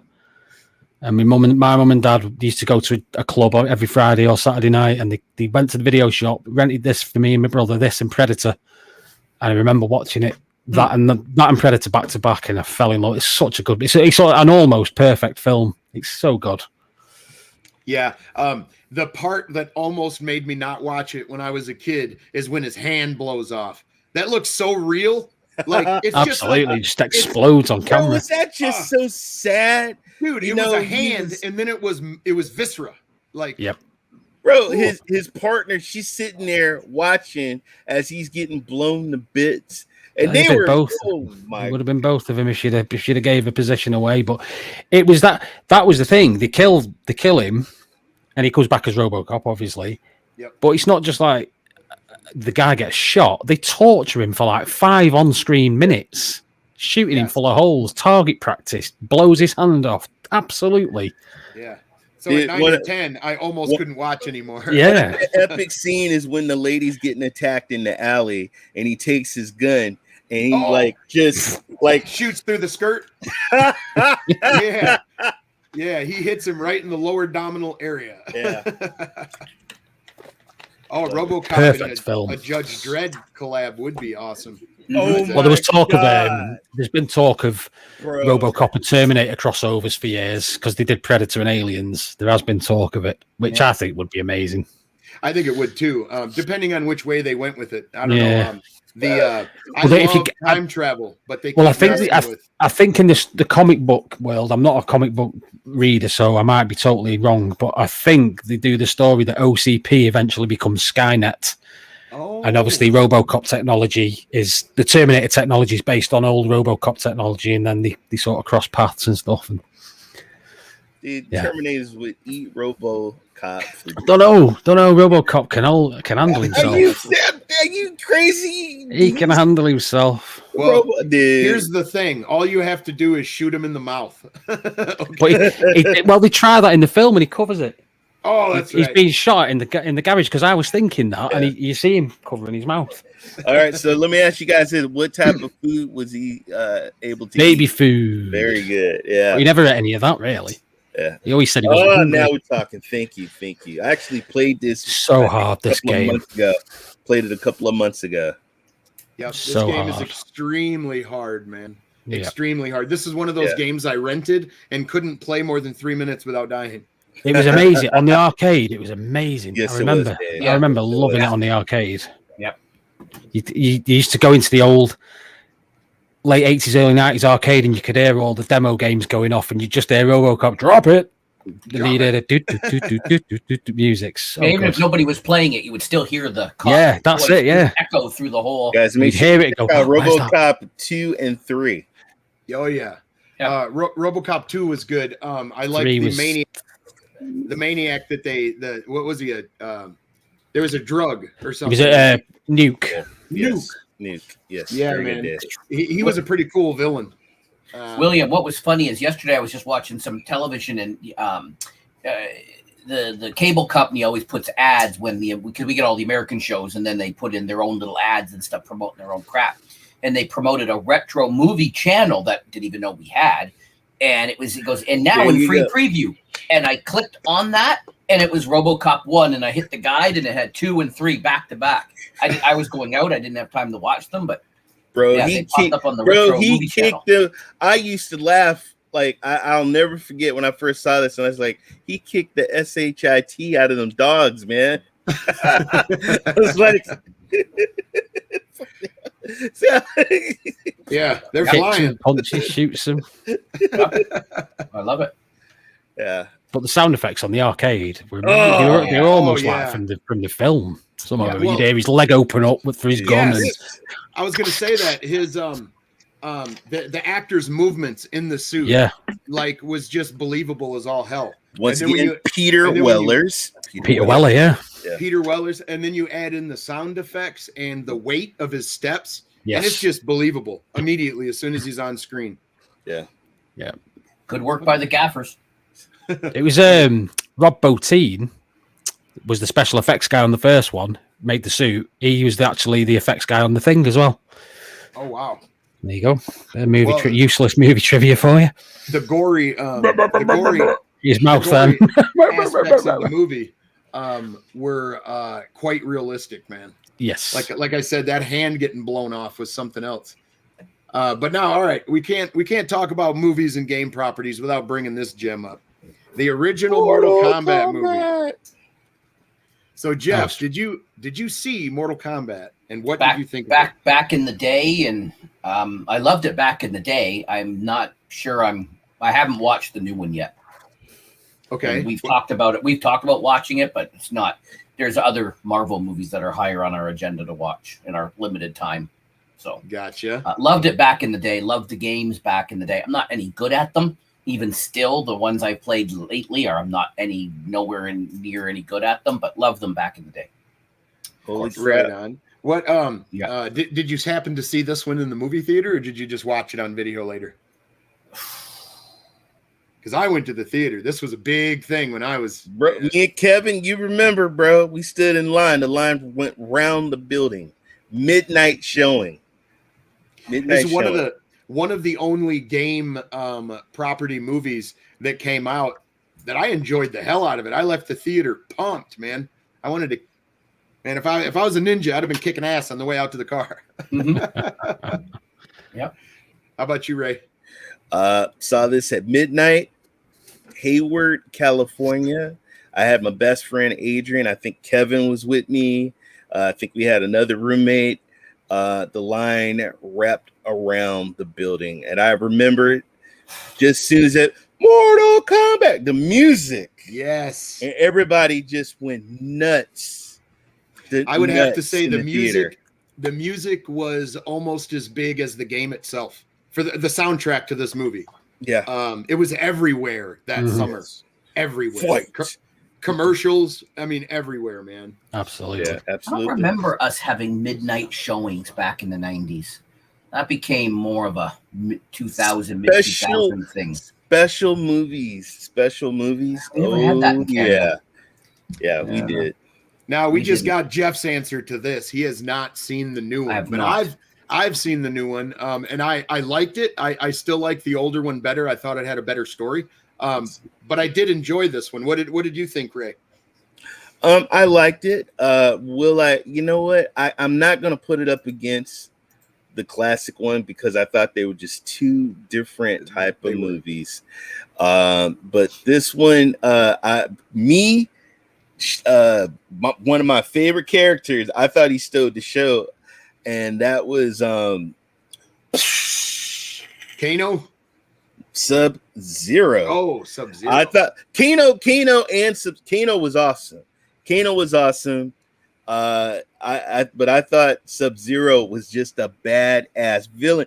Dude, He came to the guy's house with his wife and kid. Sorry, spoilers alert. Bro, oh my goodness. He was just an a-hole in the movie, man. The thing he took out, he was trying to take out everybody. Awesome movie. I loved it. Yeah, Sub-Zero made an awesome villain, and I appreciated the backstory, Yep, I agree with you there. What's up, Mango? Hey, Mango Mischief just joined us, and he said, "Hey guys, I'm definitely on Team Sub-Zero." See, I'm Scorpion guy, me. Get over here. First of all, hey, let me tell you something. The origin of his story. I mean, dude. First of all, just the very, very beginning of the first movie, 20 minutes, awesome. It was awesome. What he did, he took the little gardening tool, and what he did with it. Sorry, Jeff. You gotta get out and go see the movies, man. Oh my god, epic fight. Yeah, epic fight. It was good. Sub-Zero, when he would stab somebody, blood would shoot out of him. He'd freeze the blood and re-stab him with a blood sickle. Yeah, that blew my mind, man. I was so stoked for this movie. It was very. I mean, I talked about this on Movie Talk. Yes. It was very fan service. It had all the fatalities in there. It had a lot of the characters that people loved. But I think I'm hoping they're going to build up to a bit of a universe that a tournament does happen because. Yes, because there's no tournament. Yes, it was just setting up the whole. And you was cracking up when you saw Jazz's little bony arms. Yeah, yeah, man. That was the little chicken bone arms. He had a chicken wing. Yeah, man, that was rough looking. I was like, who is he gonna fight? Yeah. Probably one of the best video game franchise fighting video. In my opinion, folks. I'm not going to say it is, but one of the best fighting franchise, period. It's definitely video games. Yeah. Okay. It definitely made the biggest impact. I would say this and Street Fighter 2 made the biggest splashes and impact, but this game was special because they had blood and they had gore. You killed your opponent. And finishes, fatalities, Yep. So it was quite a big deal. I got this game when it came out, and my friend got a Sega because of blood. He refused to buy it on Super Nintendo. There they are. Love these games. Love these games. I don't think I had them on a console. I remember getting the years later. I played them on the arcade, and I played them on Friends, but I didn't get them until they released. I think it was a compilation of 1, 2, and 3 all on one cartridge or disc. It was. But I love these games. We'll get there. Mortal Kombat 3 is one of my favorite games for Super Nintendo. That game had a combo system Yes. to where if you knew what you were doing and the other person didn't know how to block, you could just do a combo till they're dead. Smash them up until they're You know, dead. I had the book. I said, hold on. Up, down. Hold on. Pause it. Pause the game, damn it. I'm trying to learn the move. Oh, that's funny. And it was loaded with secrets as well. Like it's just showing you there, Reptile, and you had to figure out how to find Reptile, and he's at the bottom of the pit and all that sort of stuff. So it gave you something to work towards. Yeah. Absolutely. And something interesting about the arcade is the game itself will let you win 3 or 4 times. And then annihilate you. You're putting in another quarter. No way around it. Yeah. It is going to happen. But yeah, Mortal Kombat was a guilty pleasure of mine. Did anybody watch Annihilation, which was like Mortal Kombat 2 or 3? It was terrible. It was so extremely bad. terrible. It looked like an unfinished film. It was terrible. Outworld wasn't even rendered. Wanted to cry. Oh, you could see the keying through clothes, and it was ridiculous. It was so bad. It was sad. It was sad. Not only was it like a low budget movie, it was like a low budget first try at a movie. Yeah, well, it was the first try, but then they put as many characters from the games as they could. It was like, if you're going to do low budget, pick 3 or 4. Don't pick 13 and give each one like 30 seconds of screen time. Thank you. Absolutely. Thank you. Thank you. Let's see. Kevin says it was bad. Jax, etc. It was Kevin. He's 100% right. Overall. Yeah, it was horrible. Now here's a wonderful flick, man. I remember this one very fondly, maybe with rose-colored glasses, but Batman, the original 1980-something Batman. Michael Keaton is the one that coined the "I am Batman." Michael Keaton is my Bat. Actually, that is not true. Adam West is my Batman, but well, this movie came out basically at the right time. It's very, very interesting that Tim Burton directed this. Yeah, 100%. Yeah, because it doesn't feel Tim Burton-y, really. The second one does. Yeah, definitely. Because you definitely feel Tim Burton in the second one, but still, this movie was still awesome, man. First one. Where were you guys in your life when this came out, and did you see it in the theater? I did. I didn't. I did. Well, I was let me tell you something, man. I was in high school. Batman shirt, Batman hat. It was Batman fever. They had the damn Prince had the song on the radio. Everybody had the Batman hat, the T-shirts, Batman everything, and I even got the damn Batman video game. Saw this in the movie. My opinion, I thought Jack Nicholson stole the damn show. As he usually does. Yeah, I mean, the Joker. Mm-hmm. Wow. But he set the argument up for years to come. Who played the best Joker? Who was the best Batman? I think each one can be unique without saying he's better than him because they played each other. You know, Jack Nicholson's Joker was nothing like Heath Ledger's Joker or Cesar Romero's Joker. Nope. They were completely different. Yeah, you can't really compare them because they were very different styles of, amazing. Although Burgess Meredith will always be the Penguin. Great cast. Great cast. Yes. I mean, Michael Keaton. Well, Tim Burton had to fight the studio to put Michael Keaton in the role because all he was known as is Mr. Mom and which is a great movie, by the way. Yeah, absolutely. But he's something like 5'6" and just looks like an average guy. Yeah, Danny DeVito was great. And now he's known as like the best Batman ever. Yep. I prefer Christian Bale, but he's a good Batman. Don't get me wrong. Well, Christian Bale is badass. The producer, I think, who helped produce this show was a hairdresser, and he thinks of himself as a street fighter. Oh my god, this brings back so much memories, man. It's hilarious. Hard ass game, dude. Oh yeah, it was a hard game, but you had all the toys, Ray. You had the grapple gun, and yeah, but you still, bro. You still jumped up, but somebody would creep up behind you. I mean, you had the time. This is a platformer. We had one in the UK. I don't know if you got it in the US, where we actually had a 2D, but it was an adventure game of Batman. Oh wow! I can't remember what it was called. It was Batman the something. But instead of just running around and killing things, you actually investigated and you pick up clues and things like that. I can't remember what it was called for the life of me. But yeah, I remember that being really good. Oh my god, this makes me want to go play some Batman right now. Here you go, Ray. Right here. And most definitely right. That was actually a good. I actually have that on the PS3 and I have it on the 360. Good lord. Yeah, I like that right there. The jumping from side to side, man. That was always a cool thing to do. It was like Ninja Gaiden. Yeah. But, you know.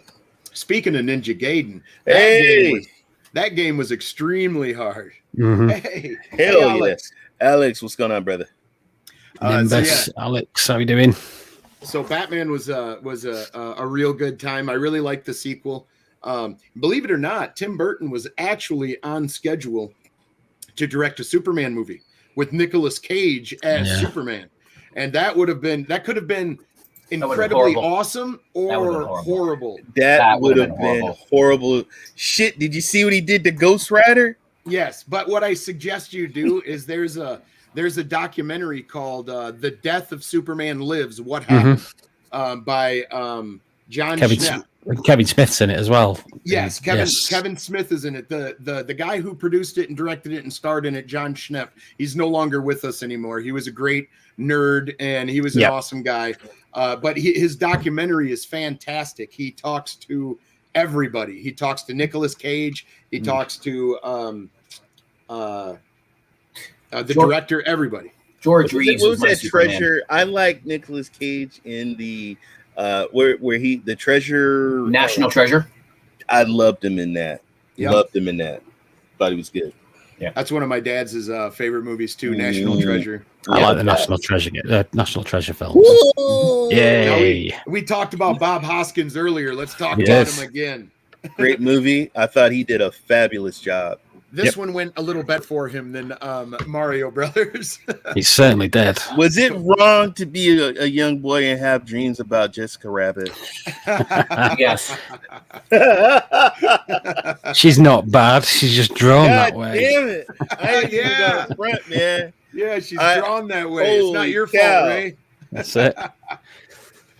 Talk about a fantastic movie, man. Before I seen this movie, if somebody would have said, "Hey, you got to watch this movie. It's got half cartoon and half real people," I would have said, "What the hell are you talking about? How can they do that?" Well, they did a film before this called Cool World. I don't know if you've seen that. Yes, with Brad Pitt. That was animated and crossover. The thing with this, I remember watching this in the cinema. Yes, they did. Sorry, William. Yes, they did. No, I was just going to say, Cool World was another game that you're right, or another movie that used this kind of animation style, and they also made a game too. Yes. I never saw the game. I remember the movie. The movie was quite grown up. It was an adult. It wasn't even Roger Rabbit was quite grown up, to be fair, for the content of it. But what about you, Jeff? Did you watch Who Framed Roger Rabbit? Oh, of course, in the theater. I watched this in the cinema. That's the only place you could watch movies back then. Yeah, Ocean Software did the game in 1992, Cool World, and I actually had it because I also liked the girl on that game as well.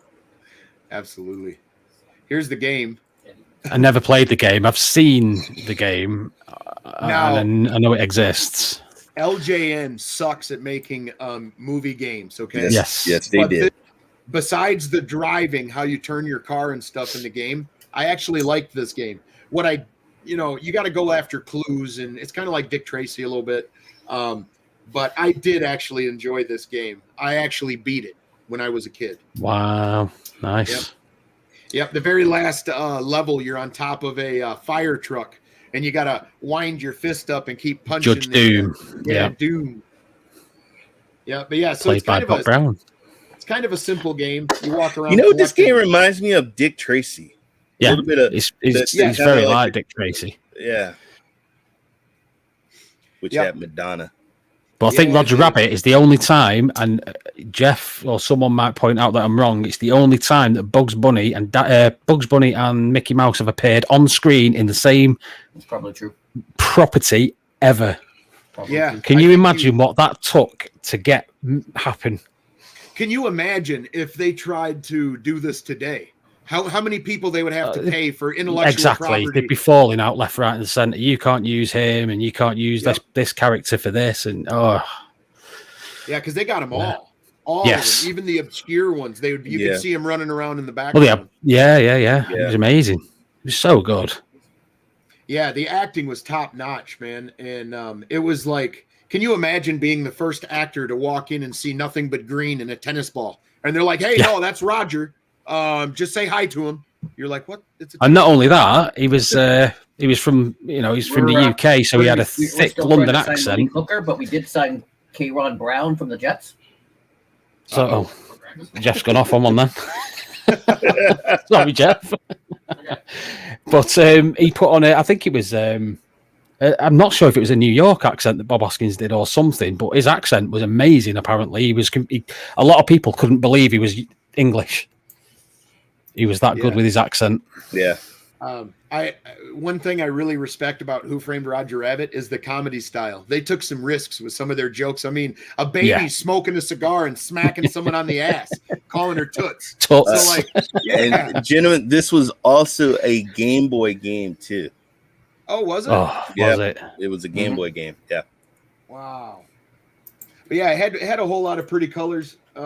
Trying to get to the Doom to show you the top of the. Oh, it wasn't a fire truck. It was a truck. It's a truck with what did they call it? Dip. They call it dip. Yeah. It was the only thing that could kill a tune. Yes.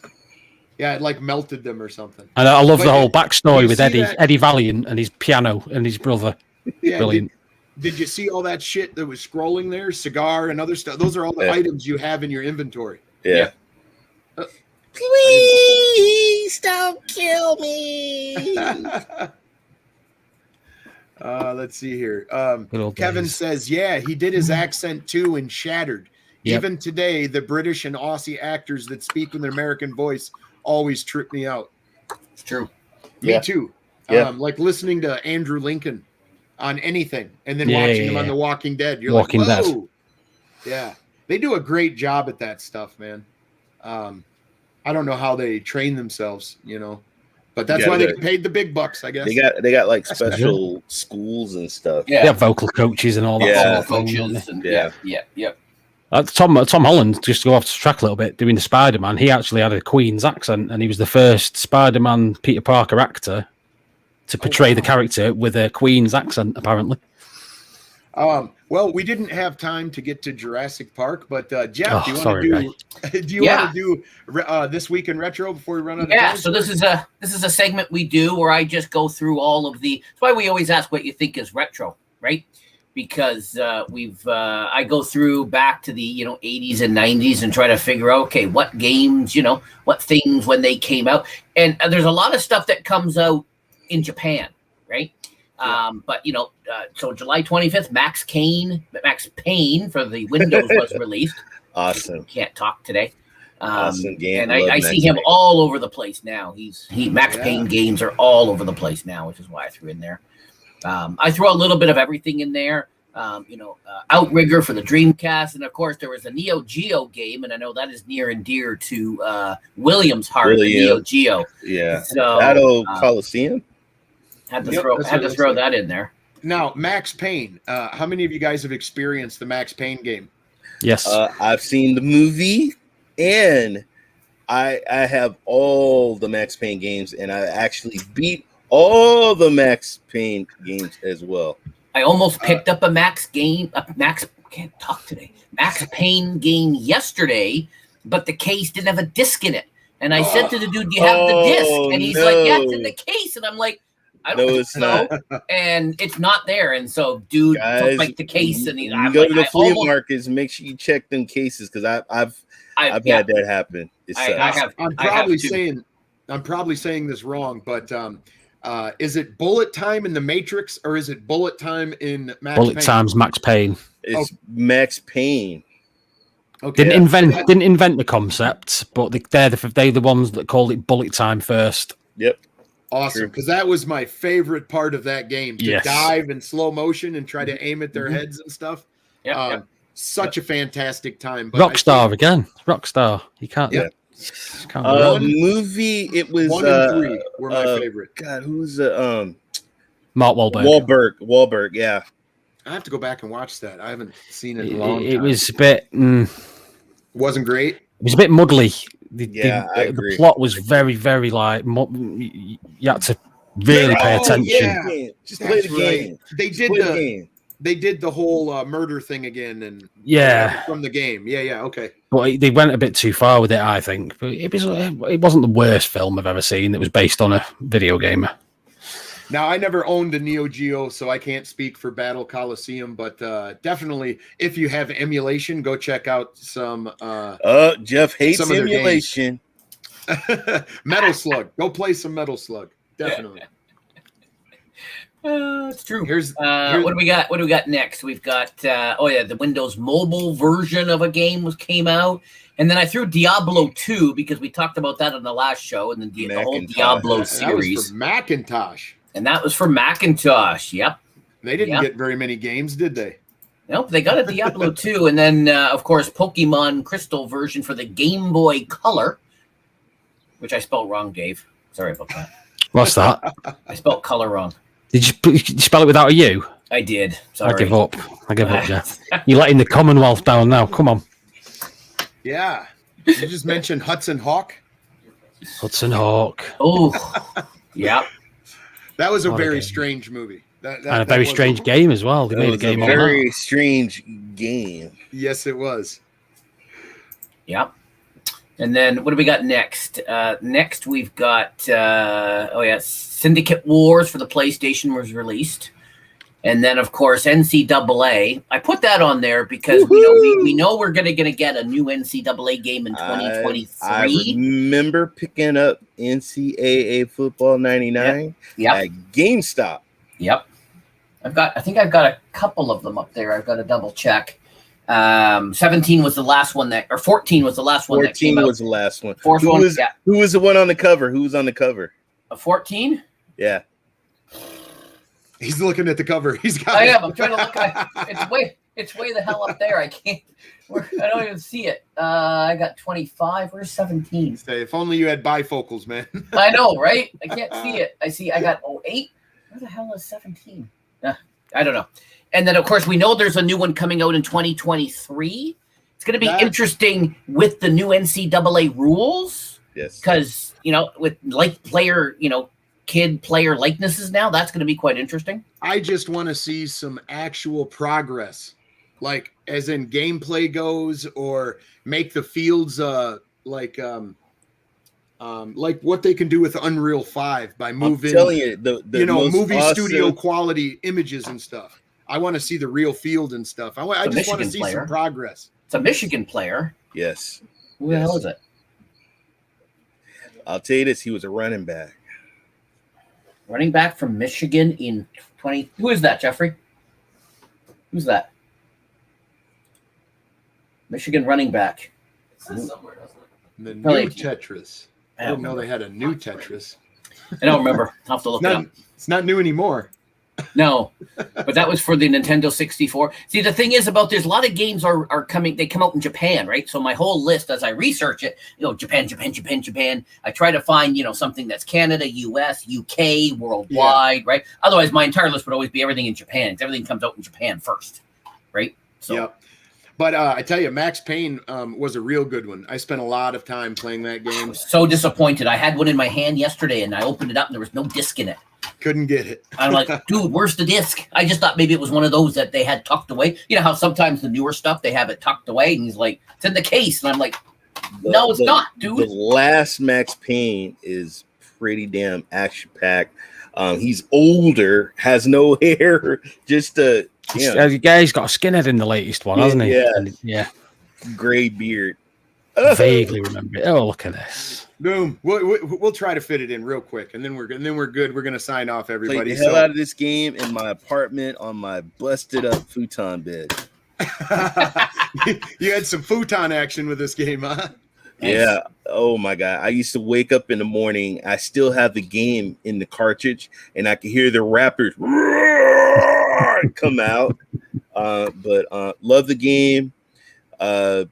It was a really awesome platform game. Probably one of my favorite. Movie was, you know what? I'm gonna tell you, at the time, the movie was like, I mean, it was back then, it was like before the Marvel Avengers, it was the blockbuster. You know, it was, I mean, it was, I think, overhyped, but the Raptors, you know, was no joke. Yeah, it was the effects. It was the effects for the movie. Let's face it. That's in 1993. They still hold up today, though. They still hold up today. Yeah, they do. I saw this. Oh my God! Get that out of here. These Raptors. Get that out of here. I saw this with my dad in the theater, and they were advertising the new sound DTS. Mm-hmm. And man, those dinosaurs sounded amazing in the theater. Yeah. Jeff, who is it? Jeff Goldblum. And yes, and oh my God, who's the scientist? Sam Neill. Sam. Yeah. There. Oh my God, there it is. There's the game. And then you'd have hold on to your butts, and you would leave it on long, and you would have a raptor come out. Oh my God! Who did the Raptors beat to win the championship a couple years ago? I don't remember. A team that's got more championships than your team in Canada. I know that. Yeah, but who did we beat? So look, so you pick up your darts. There, there it is. Yeah, and I see that it starts you right on the flipped over Jeep. That's pretty neat. Yeah, I love the crap. You know what? Damn it, I'm gonna go play this game. This is the game I'm gonna play. I tell you one thing. Play this game right now. I can guarantee you this game follows more of the story of the movie than Back to the Future does. Yeah. Dude, this was no joke. You had to like climb up the trees and swing on the vines. Make sure you get your dart. Oh my God, look at that. Yep, let me get you. There's some gameplay. We'll skip ahead a little bit. Woo, dude. This damn they would spit on you. Oh God, this brings back memories, guys. I had my first studio apartment. How old was I? I was, oh my God. I think I 20. I think I was 19, 20 years old. Oh my God, I was old. So old. Dr. Grant, the island's main power is offline. Yeah, that was giving you a password. Yeah, write it down very quick. Thank you. I'll go back and rewind the show. Get in there. Anything to get you past that Brontosaurus part. That part pissed me off. I just remembered that as I seen him. He hit him with that electrical shit. I didn't know you could do. You have to charge it up. Yeah, and they came out actually, guys, with a part 2 for the Sega Genesis, Nintendo. They had a part 2. Then of course they got the updated Jurassic Parks. Yeah. Absolutely. Only the first movie for me. I've watched the rest of them. The latest ones, like Jurassic World. They're okay. Pretty boy Chris Pratt. Yeah, they're okay. But I enjoyed Chris Pratt in it. But when that chick was running in her high heels away from the dinosaur, I was just like, take them off. Well, it's the same. Again, it's the same thing. It's the same recycled story. They build dinosaurs. Dinosaurs escape. Yeah. Trouble happen. That is it. And they'd even done one where the dinosaurs come to mainland USA. And that happened in the third one, or the second one. Yep. So they're just recycling the same stories. There's not much more you can do with it. I'm telling you, know what would make making money? You know what would make it interesting? Godzilla comes to Jurassic Park. That would, and he eats up all the Godzilla whooping dinosaur ass. Whooping dinosaur's ass. Yep, well, that would be the sad part is that there's so much talent, but they're all bankrupt for creativity at this point. Yeah. They just see dollar signs and yeah, they won't give people a chance, or young up and coming directors and creators a chance. Yep. Or the movie studios take a chance on somebody, and halfway through they're like, we don't trust you or your vision anymore. Let's do this, let's do that, you know. It's a shame. Let's go back to the proven I think stop recycling, leave these classic movies alone, and just sit down and use your mind and write your own stuff. Come up with something different. Well, I thought you were going to say that about a football game. Shut up. Do something different. Right. I think we've ran over the time. We're going to go ahead and do our outro here in a second. But Dave, please let everybody know what you've been up to, where they can find you, and what's coming up next for you. Very quickly then, I've got my channel Codex Entertainment, which is now going to be primarily pre-recorded material. Still working on some things, so there's not going to be much appearing on that for the next couple of weeks, apart from movie talk on Thursday. But I've also got Codex Gaming, which I stream twice a week, once on a Wednesday with Tomb Raider and once on a Friday. I was doing Sekiro, but I've put that to bed because it's so hard. That's hard. It's so hard. I had to bin it. I had to bin it the last Wednesday just gone. Is that the channel that your Red Dead walk is on? Is that going to be on there? Yes, I did today. I did a full walk of the map of Red Dead Redemption 2. Walking, no horses, no running, just walking. Top of the map to the bottom. You're going to go the other way next week? You're going to go the other way? I'm not doing it again. It was fun, though. It was good fun. So, yeah, that's Codex Gaming. So, there you go. Fantastic. All right, guys. Well, I'm going to go ahead and give us, actually, Ray, why don't you tell everybody what you're up to lately? You too, Jeff, and then we'll sign off. Tonight I'm going to be doing Greedfall. It's like a pirate role-playing game on X. Cloud Gaming. I'll be streaming that tonight, 10 p.m. Pacific time, 1 a.m. East Coast time, and about 6 o'clock in the morning for the UK. And then, guys, check me out on Rock Reveal on Tuesday. Check me out on Cloud Station TV on Wednesday, and I stream Saturday, Sunday, Monday, Tuesday nights, folks. Just look for Ray3473 on Twitter. And thank you, guys. Thank you, Cloud Gaming Dad, and thank you, Dave. Love you, bro. Thank you for having me on. It's been a pleasure. Thank you. Yep. How about you, Jeff? You can find me here at Jeff Janak. Obviously, every other Sunday, you can find me here with these clowns talking retro. Monday nights at 8, I do my Stadia Bash Community Network stream, where I play a Stadia game, which I also do on Wednesday nights. Wednesday night is Crata and usually something else. Or it's just all strictly Crata. I love that game, so I do that a lot of Wednesday nights. Thursday nights at 5:30. We got the No Yes Men with Ryzak and Cowboy and I, where we just talk all of the sort of not just Stadia news, but all the stuff that's happening. We had a big, long discussion about the Activision Blizzard stuff last week. That's going to be a recurring theme, I think, this week. This week it's on my channel. Next week it's on Anthea's, and then following that it's on Ryzak's channel. So we kind of alternate between the three of us. And then Friday night on my channel, I have Retro Gaming Friday night. Not sure which game I'm going to play yet. I did pick up a few new ones, which I tweeted out. Got a new classic PlayStation 1 Crash Bandicoot. I got a Pirates game. I've never done a Pirates game, so that should be fun. Brother in Arms, and everybody seems to like Shadow of the Colossus. Oh, you're gonna love that. You're gonna love that. I'm waiting to hear from Anthony. No, Anthony wants to watch me play that one, so I got to find out when he's not going to a movie. And then you don't know this yet, but Kevin and I are planning a fantasy football show. Just trying to figure out all the logistics of that. We are going to have a fantasy league. We're still, again, working through all the logistics of that. So, there you go. Ryzak asked the question, and I think Kevin answered.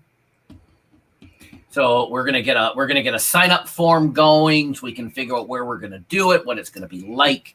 So that's gonna come sort of late August. I'm gonna have to pull down my fantasy trophies that I've won. There you go. Show them off to you.